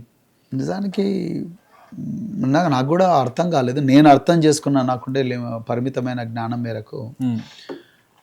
నిజానికి ప్రభుత్వం ఎవరు ఏ పార్టీ అధికారంలో ఉన్నా ముఖ్యంగా మారుమూల ప్రాంతాల్లో పనిచేసిన వాళ్ళు, దేశ రక్షణ కోసం, దేశ భద్రత కోసం పనిచేసిన అధికారులను కాపాడుకోవడం అనేది ఆ ప్రభుత్వాల విధి, బాధ్యత. దీంట్లో రాజకీయాలు ఉండకూడదు. కానీ దురదృష్టవశాత్తు తెలంగాణలో ఆ బాధ్యతను మర్చిపోయి రాజకీయాలు ముందరికి వస్తున్నాయి. నేను 2021లో రాజీనామా చేసి నేను భారత రాష్ట్ర సమితిలో జాయిన్ కాకుండా బీఎస్పీలో ఉన్నారు. అవును, నేను యాత్ర చేసుకుంటూ ప్రజలందరినీ చైతన్యం చేసుకుంటూ ఏదో పోయినా. 21 నుంచి 23 అంటే 2 years పబ్లిక్ లో ఉన్నాను, రైట్. కానీ ఎప్పుడు కూడా భారత రాష్ట్ర సమితి ప్రభుత్వం నా సెక్యూరిటీని తగ్గించలేదు. ఎందుకంటే దానికి ఒక ప్రోటోకాల్, వీళ్ళకంటే పవర్ఫుల్ గా కూడా ఉన్నారు అప్పుడు. కరెక్ట్. దానికి ఒక మాన్యువల్ ఉంటుంది, దానికి ఒక ప్రోటోకాల్ ఉంటుంది. పార్టీలకు అతీతంగా ఆ వ్యక్తి రిటైర్ అయిన తర్వాత చేసే కార్యక్రమాలకు అతీతంగా ఆ వ్యక్తికి నిజంగా ప్రాణాలకు ప్రమాదం ఉందంటే తప్పనిసరిగా అతను కాపాడుకోవాల్సిన బాధ్యత ఉంది. ఎందుకంటే ఇది నా ఒక్కటి సమస్య కాదు, 1,00,000 మంది పోలీసుల సమస్య. రేపు మీకు తీవ్రవాద ప్రాబల్య ప్రాంతాలు కానీ, ఉగ్రవాద ప్రాబల్య ప్రాంతాలు కానీ, తుపాకులకు ఎదురొడ్డి, తూటాలకు ఎదురొడ్డి పోయి పనిచేసే వాళ్ళు ఎవరు, నువ్వు నా రక్షణ కల్పించకపోతే నా కుటుంబానికి రక్షణ మనోధైర్యం దెబ్బతింటది కదా. నువ్వు కాన్ఫిడెన్స్, ఇప్పుడు నువ్వు ముందరకు నేను నీకు సపోర్ట్ చేస్తాను నువ్వు చెప్పకపోతే నేనెందుకు బీపీ జాకెట్ వేసుకొని తూటాలకు ఎందుకు ఎదురుపోతా నేను? అక్కడ సమస్య. సో ఇక్కడ ఏంటంటే ఒకటేమో అది, రెండోదేమో తీసేసిన సందర్భం, తీసేసిన తీరు చూస్తే నాకు చాలా అనుమానం అనిపిస్తుంది. అంటే ఎట్లా అనుమానం, అవమానం. సందర్భం ఏమో ముందు తీసేసిన విధానం చెప్తాను మీకు. ఇప్పుడు ఏదైనా ఉంటే మాకు ఒక మెమో పంపించాలి, మమ్మల్ని డిస్కషన్కి రావాలి, నీకేమైనా అభ్యంతరాలు ఉన్నాయని నాతో డిస్కస్ చేయాలి. దాని తర్వాత నాకు ఈ అభ్యంతరాలు ఉన్నాయని నేను చెప్తాను. Okay, correct. అది కరెక్ట్ విధానం. ఇప్పుడు మా డ్రైవర్కి ఫోన్ చేసి నీ బండి వాపస్ తీసుకొని రా. మీ డ్రైవర్కి ఫోన్ చేసి బండి, వాళ్ళంతా పోలీస్ డ్రైవర్సే కదా, పోలీస్ డ్రైవర్సే పోలీస్ బండ్లు నడపగలరు, ప్రైవేట్ డ్రైవర్లు నడపకూడదు. పోలీస్ డ్రైవర్ ఫోన్ చేసి బండి వాపస్ తీసుకొని రా అని చెప్పడం. సో దాని తర్వాత మరి పోనీ ఎందుకు తీసుకురమ్మంటానంటే మీకు సెక్యూరిటీ, ఆయన నేను డ్రైవర్ అంటే ఎందుకు తీసుకురమ్మంటానంటే సార్ మీకు సెక్యూరిటీ కేటగరైజేషన్ తీసేసిండ్రు అని నాకు మా ఆఫీసర్లు చెప్పిండ్రు. దాని తర్వాత బీపీ కార్ కూడా విత్డ్రా చేస్తున్నారు సార్ అన్నారు. సో అంటే మరి నాకు చెప్పొచ్చు కదా అంటే, సార్ మరి మీరు పెద్ద ఆఫీసర్లతో మీరే మాట్లాడండి సార్, నేను చాలా చిన్న ఆయన అన్న డ్రైవర్. అంటే ఒక రకంగా అవమానమే కదా. నేను అడిషనల్ డీజీ అండి. మీరు మీకు ఇంటిమేట్ చేసి ఉపసంహరించుకోవడం వేరు, అలా ఇంటిమేట్ చేసిన అభిప్రాయాలు తెలుసుకొని ఉపసంహరించడం వేరు. కానీ మీకు చెప్పకుండా మీ డ్రైవర్కి చెప్పేసి మీరు కార్ తీసుకొని రండి అంటే ఏంటది అసలు లేదు ఆయనకు సెక్యూరిటీ అనేటువంటి విధంగా ఇది అవమానం చేయడం కదా, ఇంత ఘోరం. సో నేను 26 సంవత్సరాలు దేశం కోసం నేను పోరాడినండి. నా టైంలో మీ శంకర్ గారు మీ నమ్మరు, నేను సర్వీస్లో జాయిన్ అయిన రోజు 16 మంది కానిస్టేబుల్ చనిపోయారు. ఓకే, సో ఆ రోజు మాకు భయం వేసింది నిజంగా.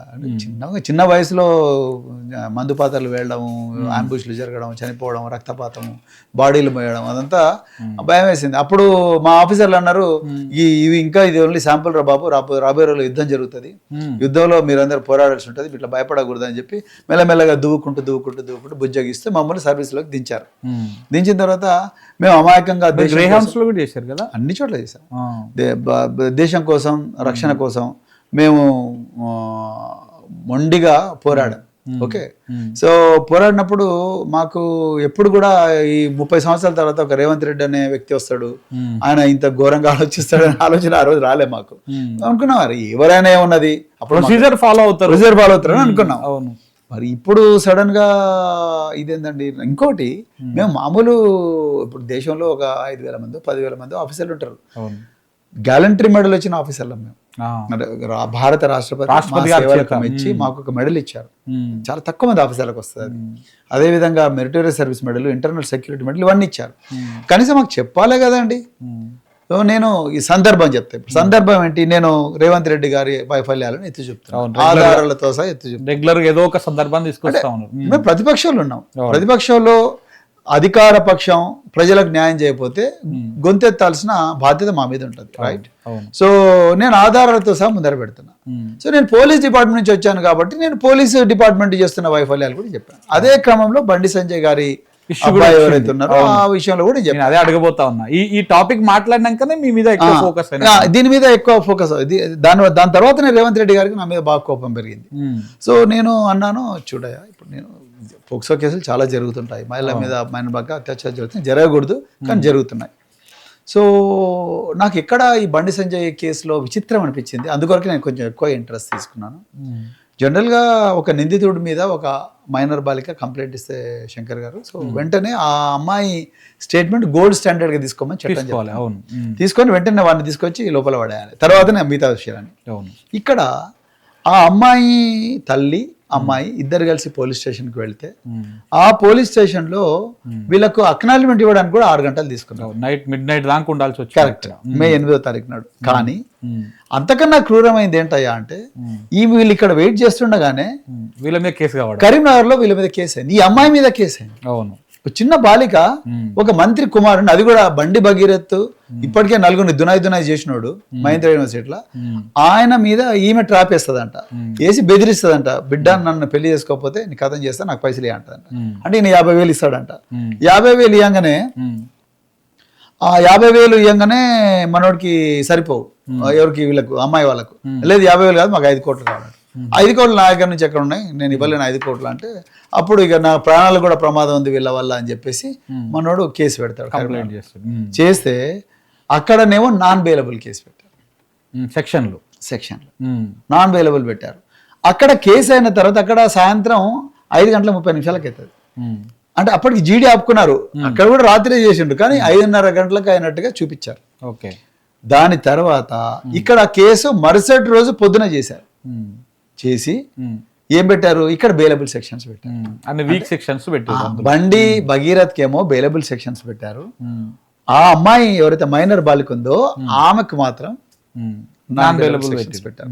దాంతో వీళ్ళు భయపడ్డారు, అమ్మా మా ప్రాణాలు పోతారా బాబు, మేము జైలుకి పోతామా, మేము చేయని నేరానికి జైలుకి పోతామా, అసలు నేరం చేసింది వాడు కదా.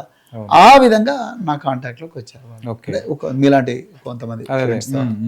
నా కాంటాక్ట్కి వస్తే నేను వెంటనే ప్రెస్ మీట్ పెట్టా. ప్రెస్ మీట్ పెట్టి చూడయ్యా, ఆమెకు చాలా క్లియర్గా నన్ను అత్యాచారం చేశాడని చెప్తుంది, ఫామ్ హౌస్లో చేయాలని చెప్తుంది, అదేవిధంగా నన్ను తాకరాని చోట్ల తాకారని చెప్తున్నది, అదేవిధంగా బేస్మెంట్ ఏరియాల్లో తర్వాత సర్వీస్ అపార్ట్మెంట్స్లో నన్ను ఇబ్బంది పెట్టారని చెప్తున్నది.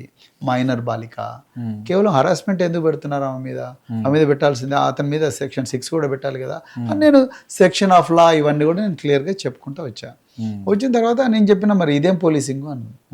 సో దాని తర్వాత నెక్స్ట్ డే నాకు ఇంకా కొన్ని కొత్త, వాళ్ళ అమ్మ నాకు మళ్ళీ ఫోన్ చేసింది, సార్ మీరు ఇంకా చాలా తక్కువ చెప్పారు, అసలు విషయాలు నేను చెప్తాను చూడండి. అప్పుడు ఆమె మీకు అన్ని బ్రీఫింగ్ నాకు బ్రీఫింగ్ ఇచ్చింది, నా బిడ్డకు జరిగింది ఇది, నేను ఆ మాట ఎవరు వింటలేరు ఇది అని చెప్పాను. నేను అదే తీసుకొచ్చి ఆ రోజు మే 10వ తారీఖున నరేంద్ర మోడీ గారు ప్రేయర్ గ్రౌండ్ లో సమావేశం పెట్టిండ్రు, నేను తెలంగాణ భవన్ లో లైవ్ పెట్టి ప్రెస్కి చెప్పిన, నరేంద్ర మోడీ గారు మీ పక్కనే మీ మంత్రి గారు కూర్చున్నారు, వారి కొడుకు ఇదంతా చేసిన, మీరు ఎట్లా కూర్చున్నారో ఆయనతో మాకు తెలియదు, అదే విధంగా మీరు ఆ కామాధుడితో మీరు కూడా ఫోటో దిగిండ్రు మోడీ గారు, సో మరి మీకు ఎట్లా అనిపిస్తుంది ఏమో కానీ నేనైతే ఆ పరిస్థితిలో వాళ్ళు కంప్రమైతే, మీరు బేటీ బచావో అన్నారు, బేటీ పడావో అన్నారు, మీ మంత్రి గారు ఏమో బేటాకో బచావో అంటున్నాడు, బేటీ బచావో గాలికి పోయింది, దాంతోపాటు మా ముఖ్యమంత్రి కూడా మీ పక్కన కూర్చున్నాడు. మరి నాకైతే చాలా విచిత్రంగా ఉంది, ఇప్పుడైనా నిర్ణయం తీసుకొని అతను మంత్రివర్గం నుంచి పక్క తప్పించి వాళ్ళ కొడుకుని సరెండర్ చేయమని చెప్పండి అని చెప్పి అన్నా. రేవంత్ రెడ్డి గారిని నేను రిక్వెస్ట్ చేసిన, అయ్యా మీరు ముఖ్యమంత్రి, హోంమంత్రి, 1,00,000 మంది పోలీసులు ఉన్నారు, దయచేసి బండి సంజయ్ ఇల్లు రైడ్ చేయండి. ఆయన కూడా కేంద్ర హోంశాఖ సహాయ మంత్రి బండి సంజయ్ ఇల్లు రైడ్ చేయండి. మీరు ఆయన మంత్రి కావచ్చు కానీ ఒక నిందితుడికి తండ్రి కదా, ఆయన పేరు కూడా ఆ అమ్మాయి చెప్పింది, సహనిందితుడు అవుతాడు, A2 అవుతాడు అతను, A2 ఇల్లు కూడా రైడ్ చేయండి. మరి ట్రూ కేసు అండి అది, ట్రూ కేసులో కనీసం బండి సంజయ్ గారికి నోటీస్ అని ఇవ్వాలిగా. ఒప్పని ఒక 10 స్పెషల్ పార్టీస్ ఫామ్ చేసి బండి భగీరథ్ ఎక్కడ మొబైల్ ఫోన్ తీయండి, ఆయనతో టచ్లో ఉన్న లాయర్లను తీయండి, వాళ్ళ నాయన మొబైల్ ఫోన్ తీయండి, ఆయన మొబైల్ ఫోన్ మానిటరింగ్లో పెట్టండి అని ట్యాప్ చేయొచ్చు కావయి, చేయలే. సంగప్ప అని ఒక జర్నలిస్ట్, ఈయన అధికార ప్రతినిధి బీజేపీలో, ఆయన్నే తీసుకొని పోయండి ఈ ఫ్యామిలీని బండి సంజయ్ దగ్గరికి కాంప్రమైజ్ చేద్దామని, మరి ఆయన అడగాలిగా. ఇవన్నీ చేయలేదు అని నేను ప్రశ్నించిన, చట్టం ఏం చెప్తుంది, మీరేం చేయాలి. సో మేము ప్రశ్నించంగా ఏమనుకున్నారో ఎంతో వీడు వదులుతలేడు రా బాబా అని చెప్పి మే 16వ తారీఖు నాడు 8 డేస్ తర్వాత లొంగిపోయినట్టుగా తండ్రి అంటాడు, అరెస్ట్ చేసినట్టుగా రేవంత్ రెడ్డి అంటాడు. అవును.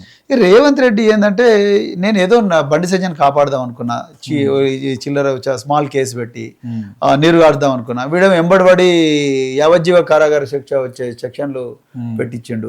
11 and 12 కూడా యాడ్ అయినాయి. 11 and 12 వీళ్ళు పెట్టిండ్రు, అది తప్పు. 6 పెట్టారు, 6 యాడ్ చేశారు. ఇప్పుడు 6 యాడ్ చేస్తే అది మరణ శిక్ష, అది యావజ్జీవ కారాగార శిక్ష లేకపోతే మరణ శిక్ష. దానికి తట్టుకోలేకపోతున్నాడు రేవంత్ రెడ్డి. వీడైంది నాకు చెప్పేది అది ఆయన 2-3 సార్లు ఓపెన్ గా నోరు జారిండు. ఈయన ప్రవీణ్ కుమార్ ఆయన ఇన్వెస్టిగేటింగ్ ఆఫీసరా, ఆయన ఐపీఎస్ కావచ్చు, రిటైర్ అయ్యిండు, ఉద్యోగం పైన ఐఓనా, కేటీఆర్ జడ్జ్ అవుతాడా, ఈయన ఐఓ అవుతాడా, అదే అన్నాడు. నిజంగా మేము జడ్జు, కేటీఆర్ జడ్జు, నేను ఐఓ అంటే డెఫినెట్ గా మొదటి రోజే మీరు జైలు పెట్టాలి రేవంత్ రెడ్డి గారు. ఇది కాదు సమస్య, మీరు ముందు దీని మీద చాలా పొలైట్ గా నేను ఆయనలాగా తొండల భాష, బండల భాష మాట్లాడను. నేను పొలైట్ గానే చెప్పిన. సో ఆయన తట్టుకోలేకపోతున్నాడు.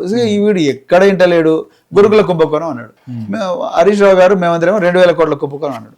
ఆయన మన ఆరుట్లో పోయి 687 కోట్లు అయితే 2000 కోట్లు అని చెప్తున్నాడు. నేను మంచిగా పని చేద్దామంటే పోనీ చదువు రానోడు అని అర్థం ఉంది. చదువు వచ్చి ఐపీఎస్ అయినోడు కూడా గుండు చేసుకొని, అంటే వ్యక్తిత్వ హననానికి కూడా పాల్పడటానికి అదే గుండు చేసుకొని మతిపోయినట్టుగా బిహేవ్ చేస్తున్నాడు. ఆయన పేరు నేను చెప్పను అన్నాడు. నాకు అర్థమైంది అంటే ఆయన ఇరిటేట్ అవుతున్నాడు. ఇరిటేట్ అయ్యి ఇక వీడి మాట వింటలేడు. గతం వీడిని ఎట్లనే చేసి వీడిని అభద్రతా భావానికి గురి చేయాలనే ఉద్దేశంతో నా సెక్యూరిటీని డౌన్ గ్రేడ్ చేశారు. సో ఇందులో అయితే బండి సంజయ్ గారి ఇన్ఫ్లుయెన్స్ కూడా ఉంది, డెఫినెట్ గా ఉంటుందండి. ఇప్పుడు వాళ్ళిద్దరు దోస్తులు, బండి సంజయ్ గారిని రేవంత్ రెడ్డి గారు ప్రొటెక్ట్ చేస్తున్నారు. శంకర్ గారు రేవంత్ రెడ్డిని బండి సంజయ్ గారు ప్రొటెక్ట్ చేస్తున్నారు. దీని వెనక బీజేపీ పెద్దలు ఉన్నారు. రేవంత్ రెడ్డి గారు రాహుల్ గాంధీకి ఎంత క్లోజో అంతకన్నా డబుల్ క్లోజ్ బీజేపీ అగ్రనాయకత్వానికి ఉన్నారు. ఇది సర్వం జగమెరిగిన సత్యం. ఇది కేంద్ర హోంశాఖ సహాయ మంత్రి, రాష్ట్ర హోంమంత్రి ఇద్దరు రాష్ట్ర ముఖ్యమంత్రి ప్లస్ హోంమంత్రి వీళ్ళిద్దరు కలుసుకొని ఈ గేమ్ ఆడుతా ఉన్నారు. ఇది వాస్తవం. అందుకని నేను అదే చెప్పిన. ఇప్పుడు రేవంత్ రెడ్డి తమ్ముడు తిరుపతి రెడ్డి ఉన్నాడు. ఆయన ఏ కోంబింగ్లు చేసిండు, ఆయన ఏ టెర్రరిస్టుల వ్యతిరేకంగా కొట్లాడిండు, ఆయన ఏ నక్సలైట్లకు వ్యతిరేకంగా కొట్లాడిండు, ఆయన ఏ క్రైమ్ ఇన్వెస్టిగేషన్ చేసి 2+2 4+4 గన్మెన్, 2+2 4+4 గన్మెన్. తర్వాత ఆయనకు ఇజ్రాయెల్ నుంచి దిగుమతి చేసిన ఆయుధాలు, సబ్మెషిన్ గన్స్ అవన్నీ పెట్టి ఆయనకు ప్రొటెక్షన్ ఇస్తున్నారు. కలెక్టర్ కూడా ఆయనకు ప్రోటోకాల్ అది 100% ఇస్తున్నారు. మరి ఆయన చేసింది ఏంది, నేను చేయింది ఏంది? నాకు ఆశ్చర్యం వేస్తుంది. ఆయన చేసింది ఏంది? నేను ఒక్కనే కాదు, ఇప్పుడు ప్రవీణ్ కుమార్ ఒక్కనే చేస్తే అనుమానం వస్తుందని నాతో పాటు పనిచేసిన కొంతమంది ఉన్నతాధికారులు అందరి సెక్యూరిటీ కూడా డౌన్ గ్రేడ్ చేశారు. ఎట్లా మరి మీరు దాన్ని ఎట్లా ఓవర్కమ్ కావడం? ప్రభుత్వానికి లెటర్ రాశాను నేను. బయట చెప్పలేను, కొన్ని విషయాలు బయట చెప్పకూడదు కాబట్టి చెప్పలేను. అందుకే ప్రభుత్వానికి లెటర్ రాసిన. అంటే మళ్ళీ లీగల్ కోర్టు పరంగా ఏమైనా ప్రభుత్వం నుంచి రెస్పాన్స్ రాకపోతే లీగల్ గా నేను సో కోర్టు నుంచి మీరు అప్రోచ్ అయ్యే అవకాశం ఉంటుంది. కోర్టు నుంచి ఎప్పుడైనా అవకాశం ఉంటుంది. కోర్టు నుంచి ఎప్పుడైనా నాకు జీవించే హక్కు నాకు ఉంది కదా. నాకు ఆర్టికల్ 21 నాకేం చెప్తుంది? జీవించే హక్కు, right to live with dignity అనేది డెఫినెట్ గా. గతంలో చంద్రబాబు నాయుడు గారు కూడా కోర్టుకు పోయాడు, కోర్టుకి వెళ్ళి తెచ్చుకున్నాడు ఆయన. అదే కమాండర్లు వాళ్ళని తొలగించినప్పుడు. ఇప్పుడు అట్లా కాదండి. ఇప్పుడు నాకు వాళ్ళు పోలీసు వాళ్ళు చెప్తున్న వాదన ఏంటి, దేశంలో నక్సలిజం అయిపోయింది అన్నారు. నక్సలైట్ ఏమన్నా మేము సాయుధ పోరాటం నిలిపేస్తున్నాడు సర్టిఫికేట్ ఇచ్చారు. వాళ్ళ ప్రకటన కూడా ఏం చేయలేదు. వాళ్ళు చేసినా నమ్ముతాను, చేసినా నమ్ముతావు. అది ఒక వ్యూహం ఎత్తుగడలు ఎందుకు భాగం కాదు అంతే. ఇప్పుడు అట్లా నక్సలిజం పోతే మరి చంద్రబాబు నాయుడుకి Z+ కేటగిరీ ఎందుకు? అలా కూడా తీసేయాలి. ఇప్పుడు ఆయన మీద అలిపిరిలో ఆయనను చంపడానికి ప్రయత్నం చేసిన చెప్పిన తర్వాతనే కదా రాష్ట్ర పోలీసులను కాదని చంద్రబాబు నాయుడు గారికి Z+ NSG సెక్యూరిటీ ఇచ్చారు. ఇప్పుడు మరి నక్సలిజం వెళ్ళినప్పుడు చంద్రబాబు నాయుడు గారికి Z+ సెక్యూరిటీ ఎందుకు? రాష్ట్ర పోలీసులు ఇవ్వచ్చుగా. Crime జరుగుతలేదని police station exactly. ఇప్పుడు టెర్రరిస్ట్ దాడులు ఆంధ్రప్రదేశ్ తెలంగాణలో జరుగుతలేవని ఆక్టోబస్ ని తీసేస్తారా? ఇక నక్సలైట్ లేని గ్రౌండ్స్ తీసేస్తారా? ఇప్పుడు క్రైమ్ జరుగుతలేదు ఒక పొల్యూషన్ లిమిట్స్ లో అని చెప్పి పోలీసు వాళ్ళని తగ్గిస్తారా? సరే, అంటే ఇప్పుడు ఆయన మీ ఆత్మస్థైర్యాన్ని దెబ్బతీయడం కోసమే ఇట్లాంటివి చేసిరంటే అంటా ఉన్నారు. ఎగ్జాక్ట్లీ అని అనుకుంటున్నాను. సో మరి మీ ఆత్మస్థైర్యం దెబ్బతింటదా ఇప్పుడు, లేకపోతే ఇంకొంత ముందుకు పోతుందా? దెబ్బతినటోనైతే ముందు పోలీసులో జాయిన్ గాను ఫస్ట్ పాయింట్. అందరూ చాలా మంది ఆఫీసర్లు పైరవీలు చేసుకొని హైదరాబాద్ నగరంలో పోస్టింగ్ తీసుకుంటే మా డీజీ ఏం చెప్తే అది చేసాను నేను. దెబ్బతినటోనైతే అట్లా పోరాడను. మూడోది, దెబ్బతినటోనైతే నేను నక్సలైట్లతో చర్చలకు పోను. నన్ను చంపుతారని తెలిసినా కూడా సాయుధులైన నక్సలైట్లతో చర్చలకు పోయినా నేను. వాళ్ళు చంపినా ఆశ్చర్యం లేదు. మా డీజీపీ పేర్వారం రాములు సార్ ఉండే, ఆ పేర్వారం రాములు గారికి చెప్పి, సార్ నేను చచ్చిపోతే మా భార్య పిల్లల్ని మంచిగా చూసుకోండి, అదొక్కటే నా కోరిక అని చెప్తే, ఏం కాదు చెప్పాను. చెప్పి నేను పోయినా.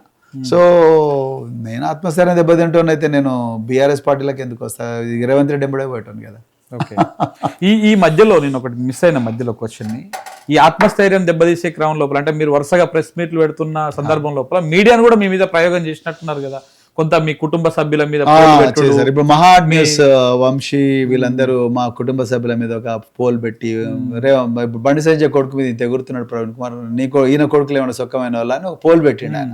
అనుకుంటున్నారా మీరు అని అవునా కాదా అని చెప్పి క్వశ్చన్ వేసాడు. క్వశ్చన్ వేస్తే ముందు ఆయనకే తెలిసిన పోల్ కాబట్టి 60% కాదు అన్నారు. ప్రవీణ్ కుమార్ కొడుకులు సొక్కమైన వాళ్ళు కాదు అన్నారు. సో నేనేమన్నా అంటే అయ్యా మా ఇళ్ళకి రండి, మా ఇళ్ళకి వచ్చి చూడండి, మా ఇళ్ళల్లో మీకు దొరికే కేవలం బుక్కులు, తర్వాత చిరిగిపోయిన బూట్లే. తర్వాత మీరు నేను ఏ వ్యక్తికి వ్యతిరేకంగా అయితే పోరాడుతున్నానో, ఎవరికి ఏ అమ్మాయికి అయితే న్యాయం జరిగిన పోరాడుతున్నానో అందులో నిందితులైన వ్యక్తి ఇంటికి పోతే మీకు బహుశా బీర్ బాటిల్లు, విస్కీ బాటిల్లు ఇంకా ఏమో కనిపిస్తాయి. వాటి మీద నేను కామెంట్ చేయలేను. మీరు సమయాన్ని వేస్ట్ చేసుకోకండి నేను చెప్తూనే నేను నార్సింగ్ పోలీస్ స్టేషన్లో కంప్లైంట్ ఇచ్చిన. ఎఫ్ఐఆర్ కూడా అయింది. మళ్ళీ దాన్ని జూబ్లీహిల్స్కు ఒక నెల తర్వాత ఇక అయిష్టంగా నేను ఆ రోజు మహానీష్ వంశీ గారు నన్ను కాంటాక్ట్ చేయడానికి ప్రయత్నం చేశారు. తర్వాత నాకు ఒక మెసేజ్ పెట్టారు. ఆయన కూడా ఏదో చెప్పినట్టున్నారు ఓవరాల్ గా. ఆయన తర్వాత ఒక సంజాయిషి ఏదో ఇచ్చాడు. ఇస్తే కూడా నాన్న ఇట్లా సంజాయిషీలు ఓకే, నువ్వు ఆ రోజు ట్యాపింగ్ కేసులో కూడా కేటీఆర్ గారు బొమ్మేసి అర్ధనగ్నంగా ఉన్న ఇద్దరు అమాయకమైన మహిళల బొమ్మలేసి ఏదో అంటగట్టాలని చూసావు. Point number 1. పాయింట్ నెంబర్ 2, మీరు బండి భగీరథ్ విషయంలో కూడా అదే చేశారు. బండి భగీరథ్ వాళ్ళ విక్టిమ్ సంబంధించి ఒక అశ్లీలమైన thumbnail. ఎట్లా అంటే ఆ రోజు మైనాబాద్ ఫామ్ హౌస్ లో ఈ మైనర్ బాలికతో వాళ్ళ అమ్మ కూడా అని పెట్టి ఏదో పెట్టారు. అవును అవును, అది ఎంత ఘోరం, అసలు ఘోరంగా ఉంటుంది కదా. అంటే వాడి మనస్తత్వం ఏంటి అనేది నాకు అర్థం కాలేదు. సో అందుకొరకే నేను వాడిని బదులుదలుచుకోలేదు. అంటే మీకు డ్యామేజ్ చేసినా కూడా దాన్ని అంటే మీకు సారీ చెప్పినా కూడా ఇవన్నీ ఉన్నాయి కాబట్టి నేను ఐ డోంట్ నేను ఉపసంహరించుకోవాలనుకోలేదు. అందుకే అంటే ఒక మనిషి ఆయన హ్యాబిచుయేటెడ్ క్రిమినల్ అండి. ఒక హ్యాబిచుయేటెడ్ క్రిమినల్ కు జైలుకు పోవడం తప్ప ఇంకో మార్గం లేదు. అతనిలో సంస్కరించుకోవాలి, నేను మనసు మార్చుకోవాలి, పశ్చాత్తాపడాలి అన్న ఆలోచన ఉన్నట్టుగా నాకు అనిపించలేదు. ఓకే, అతని నేచర్ అట్లున్నట్టుంది. అందుకే అలాంటి వాళ్ళకు correct place Kaveri barrack, Chetlapalli. అందుకొరకే బ్యాగులు సర్దుకొని చెప్పాను. Okay right sir. అంటే ఇప్పుడు ఈ పాలిటిక్స్ ఇవన్నీ మాట్లాడినాము. నేను ఇందులో యాక్చువల్గా మనది చాలా అంశం ఉన్నాయి, మనం మాట్లాడాల్సినవి చాలా అంశాలు. బేసికల్లీ నేను పుష్కర తెలంగాణ ఒక ఎపిసోడ్ చేస్తా ఉన్నాను. గురుకులాలు విద్య మీద 10 సంవత్సరాలు జరిగినటువంటి అంశం మీద చేద్దాము, మాట్లాడదాం మీతోనే అన్నట్టుగా ఒకటి అనుకున్నాం బేసిక్గా. సరే, దాని గురించి తర్వాత మనం మాట్లాడదాం వెళ్ళినప్పుడు. ఒక 5 నిమిషాలు చెప్పండి, గురుకులాల పరిస్థితి ఏంటి? ఇవాళ మీరు ప్రెస్ మీట్ కూడా పెట్టారు దాని మీద. అవును, పెట్టాము. గతంలో అయితే లాస్ట్ 2 years అయితే కొన్ని చూడలేనివి చూసినాం, పిల్లల చావులు చూసినాం, రకరకాల ఫుడ్ పాయిజన్లు చూసినాం, అన్ని చూసినాం. ఇప్పుడు ఏందో కొత్తగా TPS అని తీసుకొస్తా ఉంది గవర్నమెంట్. మరి గురుకులాలు ఉంటాయా, నిర్వీర్యం అయిపోతాయా, వాటి పరిస్థితి ఏంటి? ఇప్పుడు ఇవాళ మీరు ప్రెస్ మీట్ పెట్టిర్రు, అసలు అలా ఫుడ్ డైట్ కానీ లేకపోతే వాళ్ళ అన్ని కూడా ఆగమ్య గోచరంగా ఉన్నాయని కూడా చెప్పారు. ఏంటి పరిస్థితి, గురుకులాల పరిస్థితి? 2 ఎగ్జాంపుల్ చెప్తే మీకు అర్థమైపోతుంది. ఓకే, ఈరోజు ఒక న్యూస్ చూసినా నేను.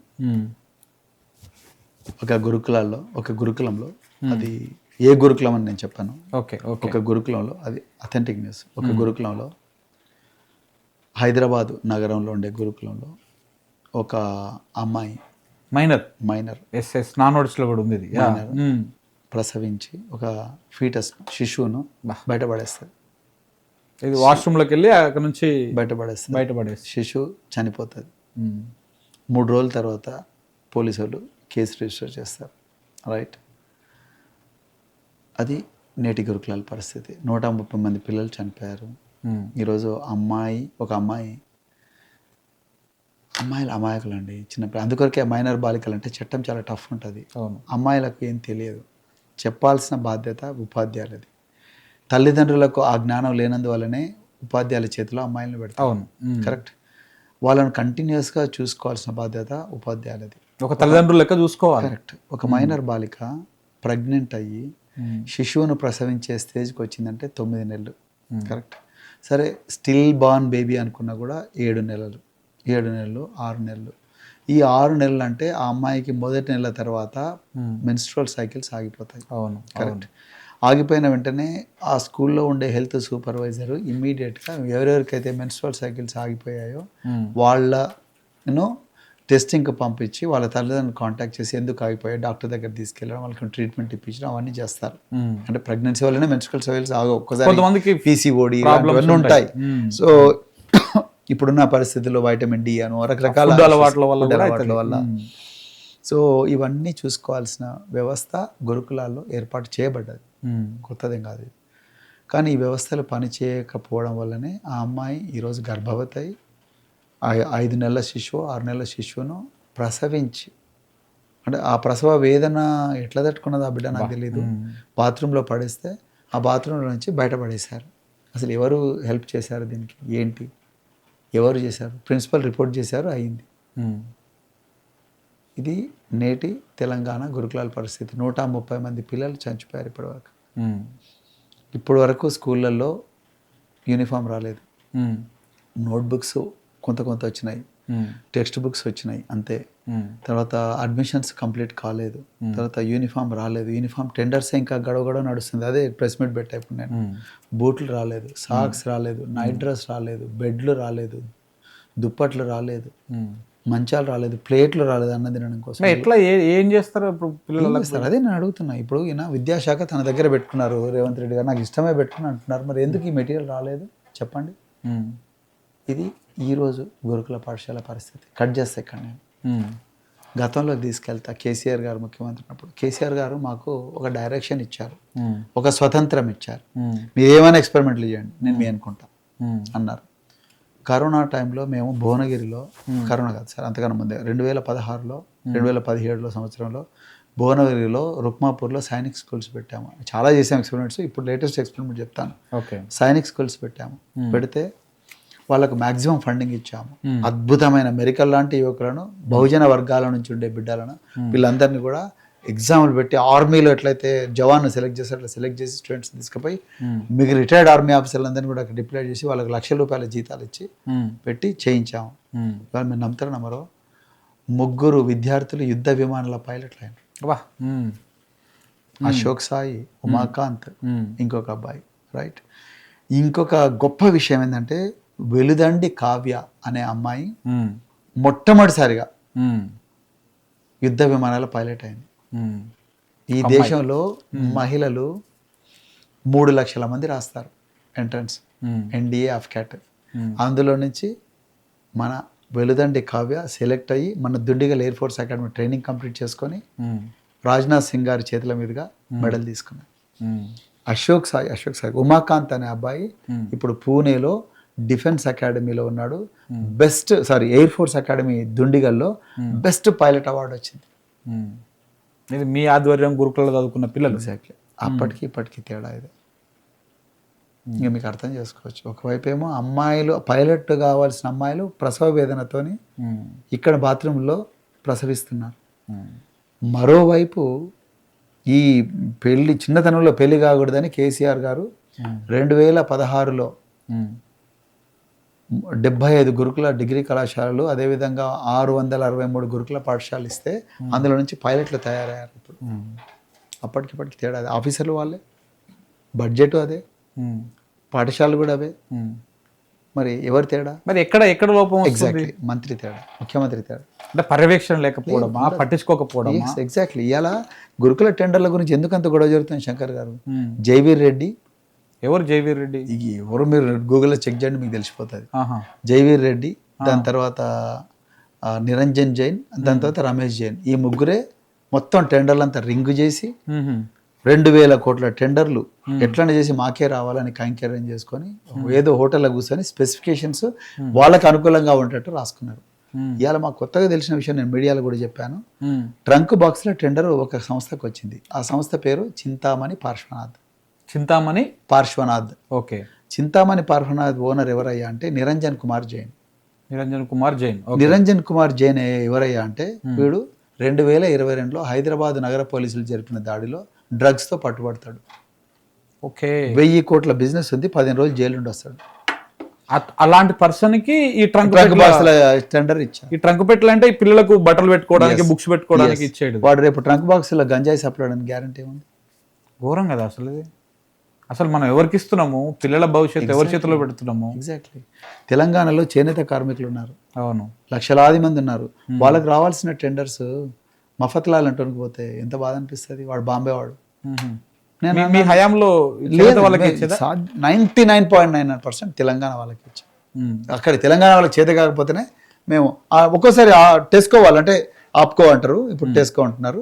టెస్కో వాళ్ళకు చేత కాకపోతే మేము తెలంగాణ వాళ్ళకి ఇచ్చి మీరు తీసుకొని రండి ప్రైవేట్ మార్కెట్లో అన్నా తప్ప మేము తెలంగాణ వాళ్ళకి కాదని వేరే వాళ్ళకి ఇప్పుడు బయట రాష్ట్రాలకు అసలు వెళ్ళలేదు. మాకు వెళ్ళాల్సిన అవసరం లేదు, వెళ్ళకూడదు అనిపించింది. మన తెలంగాణలో ఎట్లా బాగుపడతారు మరి?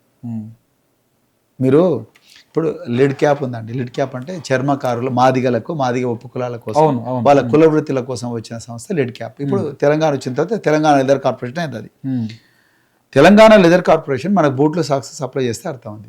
ఇవాళ ఈ రేవంత్ రెడ్డి పాలనలో తెలంగాణ లెదర్ కార్పొరేషన్ ఏం సప్లై చేస్తుందంటే బెల్ట్లు, ఐడి కార్డులు సప్లై చేస్తారు. మీ హయాంలో? మా హయాంలో బూట్లు సప్లై చేస్తారు. బూట్లో లేకపోతే ఇంకేవో సప్లై చేశారు. సో బెల్ట్, ఐడి కార్డులు ఎందుకు సప్లై చేయాలి వాళ్ళు? ఏ బేస్ మీద సప్లై చేస్తారు? అసలు మఫత్లాల్ ఇవ్వడండి. నేను అన్న ఇవాళ మీరు 15 మంత్రులు ఉన్నారు కదా, ఇంకా 3 వేకెన్సీలు ఉన్నాయి. 3 మంత్రులుగా మఫత్లాలు, తర్వాత రమేష్ కుమార్ జైన్, నీరజ్ కుమార్ జైన్ వాళ్ళని పెట్టుకోండి అని చెప్పి వాళ్ళు పెట్టుకొని బడ్జెట్లో కేటాయింపులు జరపండి. ఒకటేమో రేవంత్ రెడ్డి ఫ్యామిలీకి 20,000 కోట్లు, 30,000 కోట్లు. దాని తర్వాత సబ్ కేటగిరీలో జేవీ రెడ్డి కొంత, ఇంకా కొంత పెట్టి ఇగో మాకు ఢిల్లీకి మూటలు మోయడానికి ఇంత పథకం అని పెట్టి ఆ పథకం కింద ఒక 20,000 కోట్లు పెట్టుకొని మళ్ళీ బడ్జెట్ ప్రవేశపెట్టమని చెప్పారు. అది జరుగుతుంది. ఎందుకు ముసుగులో గుద్దులాట? మాకు ఇన్ని పైసలు కావాలని బడ్జెట్లో కేటాయించండి, మేమే ఇస్తాం తెలంగాణ అసెంబ్లీ ఓటేస్తే అప్పుడు చూద్దాం. గురుకులాల పరిస్థితి ఏమో ఇలా ఉంది మీరు చెప్తుంటే, అంటే కొంత ఆందోళనకరమైనటువంటి పరిస్థితులు కనపడుతున్నాయి. మన మరి ఆదిబట్లలో మన ఆరుట్లలో ముఖ్యమంత్రి గారు పెద్ద టీపీఎస్ తెలంగాణ పబ్లిక్ స్కూల్స్ ని ఓపెన్ చేసినాం, మొత్తం ఇంటర్నేషనల్ స్థాయిలో మేము ఇక్కడ చేస్తున్నాం. అది ప్రయోగం అయితే ఓకే, ఊకే రేవంత్ రెడ్డిని తిట్టాను నేను. ప్రయోగం వరకే మంచి చెడు చెడు ప్రయోగం వరకైతే ఓకే. నువ్వు ప్రయోగాలు చేయడంలో ఎవరు తప్పుపడరు, చెయ్యి, ప్రయోగం చేయి, కానీ అబద్ధాలు చెప్పరు. ప్రయోగం చేయి, నో ఇష్యూ. మేము కూడా చాలా ప్రయోగాలు చేసాం, కొన్ని సక్సెస్ఫుల్ అయితే కొన్ని ఫెయిల్ అవుతాయి. ప్రయోగాలు చేసినంత వరకు ఓకే, కానీ అబద్ధాలు చెప్పొద్దు. తర్వాత తప్పుదోవ పట్టించద్దు, చెయ్యి. రేవంత్ రెడ్డి గారికి కూడా ఆపర్చునిటీ, వాళ్ళ ప్రయోగాలు చేసే ఆపర్చునిటీ, నో ఇష్యూ. కానీ మిగతా ప్రభుత్వాలు చేసిందంతా కూడా వేస్ట్, విద్య భ్రష్టు పట్టిపోయింది, నేనే చేస్తున్నా అంత అని చెప్పడం తప్పు. ఇంకా రెండోది, నాసిరకం వస్తువులు మీరు ఇచ్చారు, మేము కమిషన్ల కోసం మీరు దోచుకున్నారు, నేను మాత్రం ఆ కమిషన్ లేకుండా పారదర్శకంగా చేస్తున్నాను, తప్పు. నేను ఇంతమంది చెప్పాను. నిరంజన్ కుమార్ జైన్ వాడు ఎడికెళ్ళి వచ్చిండండి, మఫత్లో ఎడికెళ్ళి వచ్చిండు. ఇంతవరకు స్కూళ్ళలో క్లాత్ రాకపోవడం ఏంటి, ఇంతవరకు బూట్ రాకపోవడం ఏంటి, ఇంతవరకు తినే తిండి కూడా మీరు నమ్మరు. ఇప్పటి వరకు కూడా తినే తిండి గురించి టెండర్లు కాలే, అయిపోయా. మరి ఇంకా జిల్లాలో జరుగుతూనే ఉన్నాయి టెండర్లు. మరి ఇప్పుడు ఇవన్నీ లేకుండా ఎట్లా చెప్తున్నారు? గురుకులాలలో క్లాసెస్ ఎట్లా చెప్తున్నారు? అసలు పిల్లలు ఎట్లా ఉంటున్నారు? ఇవన్నీ చెప్తున్నారు, పాత బుక్కులు తీసుకొని చెప్తున్నారు. అయ్యా, పాత బుక్లు, పాత కాంట్రాక్టులను రిక్వెస్ట్ చేశారు, స్టార్ట్ చేయరా బాబు అని చెప్తున్నారు. శానిటేషన్ మెటీరియల్స్ కూడా ఇవ్వకపోతే ఎట్లా శంకర్ గారు? శానిటేషన్ మెటీరియల్స్ ఊర్లలో ఉండే మాలలు, మాదిగలు, మిగతా పారిశుద్ధ కార్మికులు, పేద బీసీఏ కులాల నుంచి ఎక్కువ ఉంటారు, వాళ్ళు ఏమంటారు, వాళ్ళ కులవృత్తిలో చేసుకుంటున్నారు శానిటేషన్. వాళ్ళ నోటికాడ కోడి తీసేస్తే ఎట్లా? శానిటేషన్ కెమికల్స్ వాళ్ళు కొనుక్కోగలరుగా? వాళ్ళ పరిస్థితి ఏంటి? ఇంత ఘోరం. అవి కూడా సెంట్రలైజ్ టెండర్ అన్నారు. తర్వాత ఈసారి టెండర్లో నేషనల్ టెండర్ అన్నారు. ఇంకా మీకు ఇంకో విస్తరణ చెప్తా, ఇవాళ నేను మీడియాలో కూడా చెప్పాను. జియో 17 జియో వచ్చింది. ఏ జియో అయినా కూడా 10 డిపార్ట్మెంట్లకు సర్వ్ చేస్తా అంటే 10 డిపార్ట్మెంట్ మినిస్టర్ దగ్గరికి రొటేట్ కావాలి ఫైల్. అవును, కరెక్ట్. అవును. ఈ జియో 17 మాత్రం సోషల్ వెల్ఫేర్ నుంచి పోయింది, ముఖ్యమంత్రికి డైరెక్ట్ పోయింది. అదే మధ్యలో ఉన్న వాళ్ళందరూ ఎక్కడ పోవాలి? పొన్నం ప్రభాకర్కి తెలియదు, అజరుద్దీన్కి తెలియదు, అడ్లూరు లక్ష్మణ్ కుమార్కి తెలియదు, ఎవరికి తెలియదు. డైరెక్ట్ సీఎం దగ్గరికి సంతకాలు కూడా వాళ్ళే పెడతారా? పొన్న ప్రభాకర్ సిగ్నేచర్ ఉండదు అందులో. అది రేపు ఇల్లీగల్ కాదా దాన్ని? ఆయన పొన్న ప్రభాకర్ నోరెత్తాలి కదా, ఆయన మాట్లాడితేనే మాట్లాడతలేడు.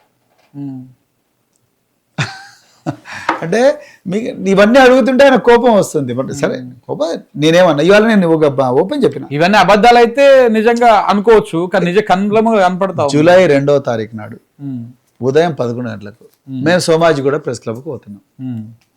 మీరు దయచేసి రండి అంటే వారం రోజులు టైం ఉంది. క్వశ్చన్లు కూడా లీక్ చేసిన దాన్ని. మేము తప్పు చేస్తే ఒప్పుకుంటామని కూడా చెప్తాను మీడియా ముందరనే. ఓకే. మీరు చేవెలలో 12% రిజర్వేషన్ రిజర్వేషన్ ఎస్టీలకు ఇస్తా ఉన్నారు, 18 ఎస్సీలకు ఇస్తా ఉన్నారు. ఎందుకు ఈ కాంట్రాక్ట్ లో ఒక్కడు కూడా ఎస్సీ లేడు? అవును. కామారెడ్డిలో ఈ జేఎన్యూ, పీను వీళ్ళంతా ఎవరు వాళ్ళు 40% రిజర్వేషన్ ఇస్తున్నారు బీసీలకు కామారెడ్డిలో. ఎందుకు ఒక్కటి కూడా రిజర్వేషన్ ఇవ్వకపోతారు బీసీలకు? బీసీలు ఏం పాపం చేసినారు, ఎస్సీలు ఏం పాపం, ఎస్టీలు ఏం పాపం చేసినారు?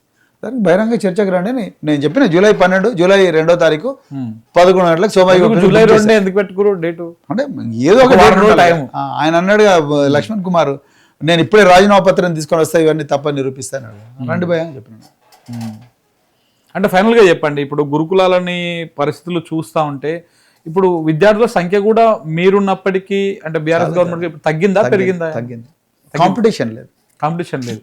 అప్పుడు నేనే చాలా సార్లు చెప్పిన మనం ఇంటర్వ్యూలో కూడా, నేను ఒక సీట్ కోసము ఆడ మాసప్ ట్యాంక్ లో మీ ఆఫీస్ కాడికి వచ్చి 2-3 గంటలు వెయిట్ చేసి. కాంపిటీషన్ లేదండి అసలు. సో ఎట్లా మరి మళ్ళీ ఒక ఇన్ కేస్ తర్వాత ఈ గవర్నమెంట్ పోయి వేరే గవర్నమెంట్ బీఆర్ఎస్ గవర్నమెంట్ వస్తే తప్పకుండా ఇవి నెక్స్ట్ లెవెల్కి వెళ్తాయి. మళ్ళీ పాత పూర్వ వైభవం వస్తుంది. అంతకన్నా గొప్పగా ఉంటుంది. మేము ఆ ప్లాన్స్ ఇప్పటి నుంచి చేస్తున్నాం, ఎట్లా దీన్ని గొప్పగా తయారు చేయాలని. అసలు అద్భుతంగా ఉంటుంది. దేశంలో ఏ గురుకులం కూడా ఇట్లా ఉంటుంది. కేసీఆర్ ని విద్యనే నిర్వీర్యం చేసిరని చెప్పి చెప్తా ఉంటారు కదా, ఎట్లా నిర్వీర్యం చేశారు చెప్పాలి. ఆయన మెడికల్ కాలేజ్ పెట్టడం నిర్వీర్యం చేయడమా, నర్సింగ్ కాలేజ్ పెట్టడం నిర్వీర్యం చేయడమా, లేకపోతే ఇంజనీరింగ్ కాలేజ్ కొత్త పెట్టడం నిర్వీర్యం చేయడమా, లేకపోతే గురుకులాలు పెట్టడం నిర్వీర్యం చేయడమా, తర్వాత పర్మనెంట్ బేసిస్ మీద టీచర్ని రిక్రూట్ చేయడం నిర్వీర్యం చేయడమా, డిఎస్సీలు పెట్టడం నిర్వీర్యం చేయడమా, ఉపాధ్యాయులకు అత్యంత అధునాతన ట్రైనింగ్ ఇవ్వడం నిర్వీర్యం చేయడమా. మీరు ఆకునూరి మురళి కమిషన్ అని బెటరీ ఒకటి, విద్యా కమిషన్ 2026. మరి ఆయన చెప్పినవన్నా నువ్వు ఇంప్లిమెంట్ చేసినావా? ఆయన కొన్ని కాంట్రవర్షియల్ ఉన్నాయి, పక్క పెడదాం. ఆయన చెప్పినవన్నీ ఇంప్లిమెంట్ చేసినావా? కొంత ఉపయోగపడేవి ఉన్నాయి కదా, అందులో ఉండొచ్చు, డెఫినెట్గా ఉంటాయి. సో అందులో నుంచి కొన్న ఇంప్లిమెంట్ చేసినావా? చేయలేదు. కాంట్రాక్ట్ల దగ్గరనే నువ్వు స్టక్ అయిపోయినావు, ఇంకేం చేస్తావు? కాంట్రాక్ట్ల దగ్గరనే స్టక్ అయిపోయాడు. వచ్చే ఈ 2 ఏళ్లన్నా చేసే ఏమన్నా ఉందంటారా? హోప్ ఉందా మీకు కనీసం? శంకర్ గారు, గుండెలో చేయాలంటే అయిపోతుంది. కేసీఆర్ గారి దగ్గర అదే తేడా, కేసీఆర్కి రేవంత్ రెడ్డికి అదే తేడా. రేవంత్ రెడ్డికి తన ఆస్తులు పెంచుకోవాలని ఉంది. ఆయన సివిలో, ఆయన బయోడేటాలో ముఖ్యమంత్రి వచ్చేసింది. ఇప్పుడు ఆయన మళ్ళీ ముఖ్యమంత్రి అనే దానికన్నా కూడా నా ఆస్తులు పెద్ద ఎత్తున పెంచుకోవాలి, రాబోయే రోజుల్లో డబ్బులు పడేసాను, నేను మళ్ళీ ముఖ్యమంత్రి కావాలి అనే దాంట్లో ఆయన ఉన్నాడు. కేసీఆర్ గారి దాంట్లో ఆయన ఇవన్నీ చూడలేదు. నా తెలంగాణ బాగుండాలి, తెలంగాణ ప్రజలు బాగుండాలి. ప్రైవేట్ మీటింగ్లో అయినా పబ్లిక్ మీటింగ్లో అయినా ఆయన ఒకటే మాట మాట్లాడతారు, తెలంగాణ ప్రజలు బాగుండాలి, నేను ఈ కార్యక్రమాలు చేయాలి, ఈ విధంగా చేయాలి అని ఆయన మాట్లాడతారు. సో వాళ్ళకి తేడా ఇంటెన్షన్. అంటే నీ గుండెలో ఏముందో దాని ప్రకారం పాలసీలు వస్తాయి. నీ గుండెలో ఇది పైసలు తీసుకోవాలంటే నీకు కాంట్రాక్ట్ల చుట్టే తిరుగుతుంది. ఇలా గురుకులాల్లో ఎందుకు ఎక్కువ మంది జనాలు పోతలేరంటే, పోతున్నారు, జనాలు పోతారు. ఎవరు పోతున్నారు? కాంట్రాక్టర్లు పోతున్నారు, వేరే రాష్ట్రాల కాంట్రాక్టర్లు. విద్యార్థులు పోతలేరు. అది ప్రభుత్వం యొక్క ప్రయారిటీస్ మారినాయి. ఓకే అని అంటే నాకు వస్తున్న సమాచారం నేను చూస్తున్నాను, ఎందుకంటే నేను అక్కడ పనిచేసిన వ్యవస్థలో నాకు తెలుసు. తర్వాత మిగతా శాఖల్లో కూడా అదే నడుస్తుంది. అలా ఎక్కడ బడ్జెట్ ఉంది, ఇప్పుడు గవర్నమెంట్లో అప్పులు తీశారు. మీరు కూడా 4 కోట్లు 5 కోట్ల దాకా అప్పులు తీశారు, 5 లక్షల కోట్ల దాకా అప్పులు తీశారు. అప్పులు తీసి ఏం చేస్తున్నారు? ఒక బిల్డింగ్ కడితివా, ఓ ప్రాజెక్ట్ కట్టినవా, భూమి సేకరించినవా? ఏమీ లేదు కదా. మరి ఎక్కడ పోతున్నాడు? మన టీపీఎస్ కూడా పాత బిల్డింగ్ రంగు, అవే చెప్తున్నా, పాత బిల్డింగ్ రంగు చేసిన. కొత్తగా ఏం బిల్డింగ్ కట్టినావు? కడితే కొడంగల్, పోనీ కొడంగల్లోనే కంప్లీట్ చేసినావా? 2.5 సంవత్సరాలు అయింది, 2 సంవత్సరాలు 7 నెలలు. కొడంగల్లోనే కంప్లీట్ చేసినావా? మరి మొదటి రోజే కొడంగల్ మీద అంత ప్రేమ ఉంటే కొడంగల్ అని తెలంగాణ పబ్లిక్ స్కూల్ కట్టి చేయాలి కదా. ఇంకా 2 years హార్డ్లీ, లాస్ట్ 1 year డబ్బులు అన్ని వీటికే పోతాయి. సంక్షేమ కార్యక్రమాలకి ఏ పార్టీ అయినా అధికారంలో మళ్ళీ రావాలని చెప్పేసి డబ్బులు గుమ్మరించే కార్యక్రమం చేస్తాయి. కన్స్ట్రక్షన్లు పెట్టుకోదు, కాంట్రాక్ట్లు కూడా ఎవరు ముందరికి రారు. ఎందుకు రారంటే వీళ్ళు ఉంటారో ఉండరో, రేపు వచ్చిన గవర్నమెంట్ మా బిల్లు క్లియర్ చేయడం, లాస్ట్ కాంట్రాక్ట్ చేయడు. సో లాస్ట్ ఇయర్ లో మౌలిక సదుపాయాల కార్యక్రమం జరగదు. ఇంకా మిగిలింది 1 year, 2027. 2026 జూలై దగ్గర వచ్చేసి ఇంకా 6 నెలలే ఉంది. నెక్స్ట్ 1 year, 18 నెలల్లో నువ్వేం చేయగలవు?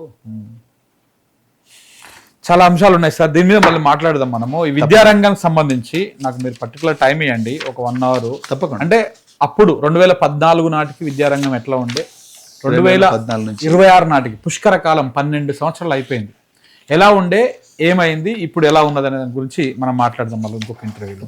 కానీ బట్ మీ సెక్యూరిటీని ఇవన్నిటిని తొలగించడం వల్ల మీరు ఏమాత్రం కూడా ఒక అడుగు వెనక్కేసే ఆలోచన కూడా లేదండి. సో దీన్ని ఛాలెంజింగ్ గా తీసుకునే ముందుకు పోతారు. చావు గురించి ఆలోచించినోడు జీవించలేడు. Right sir, thank you very much.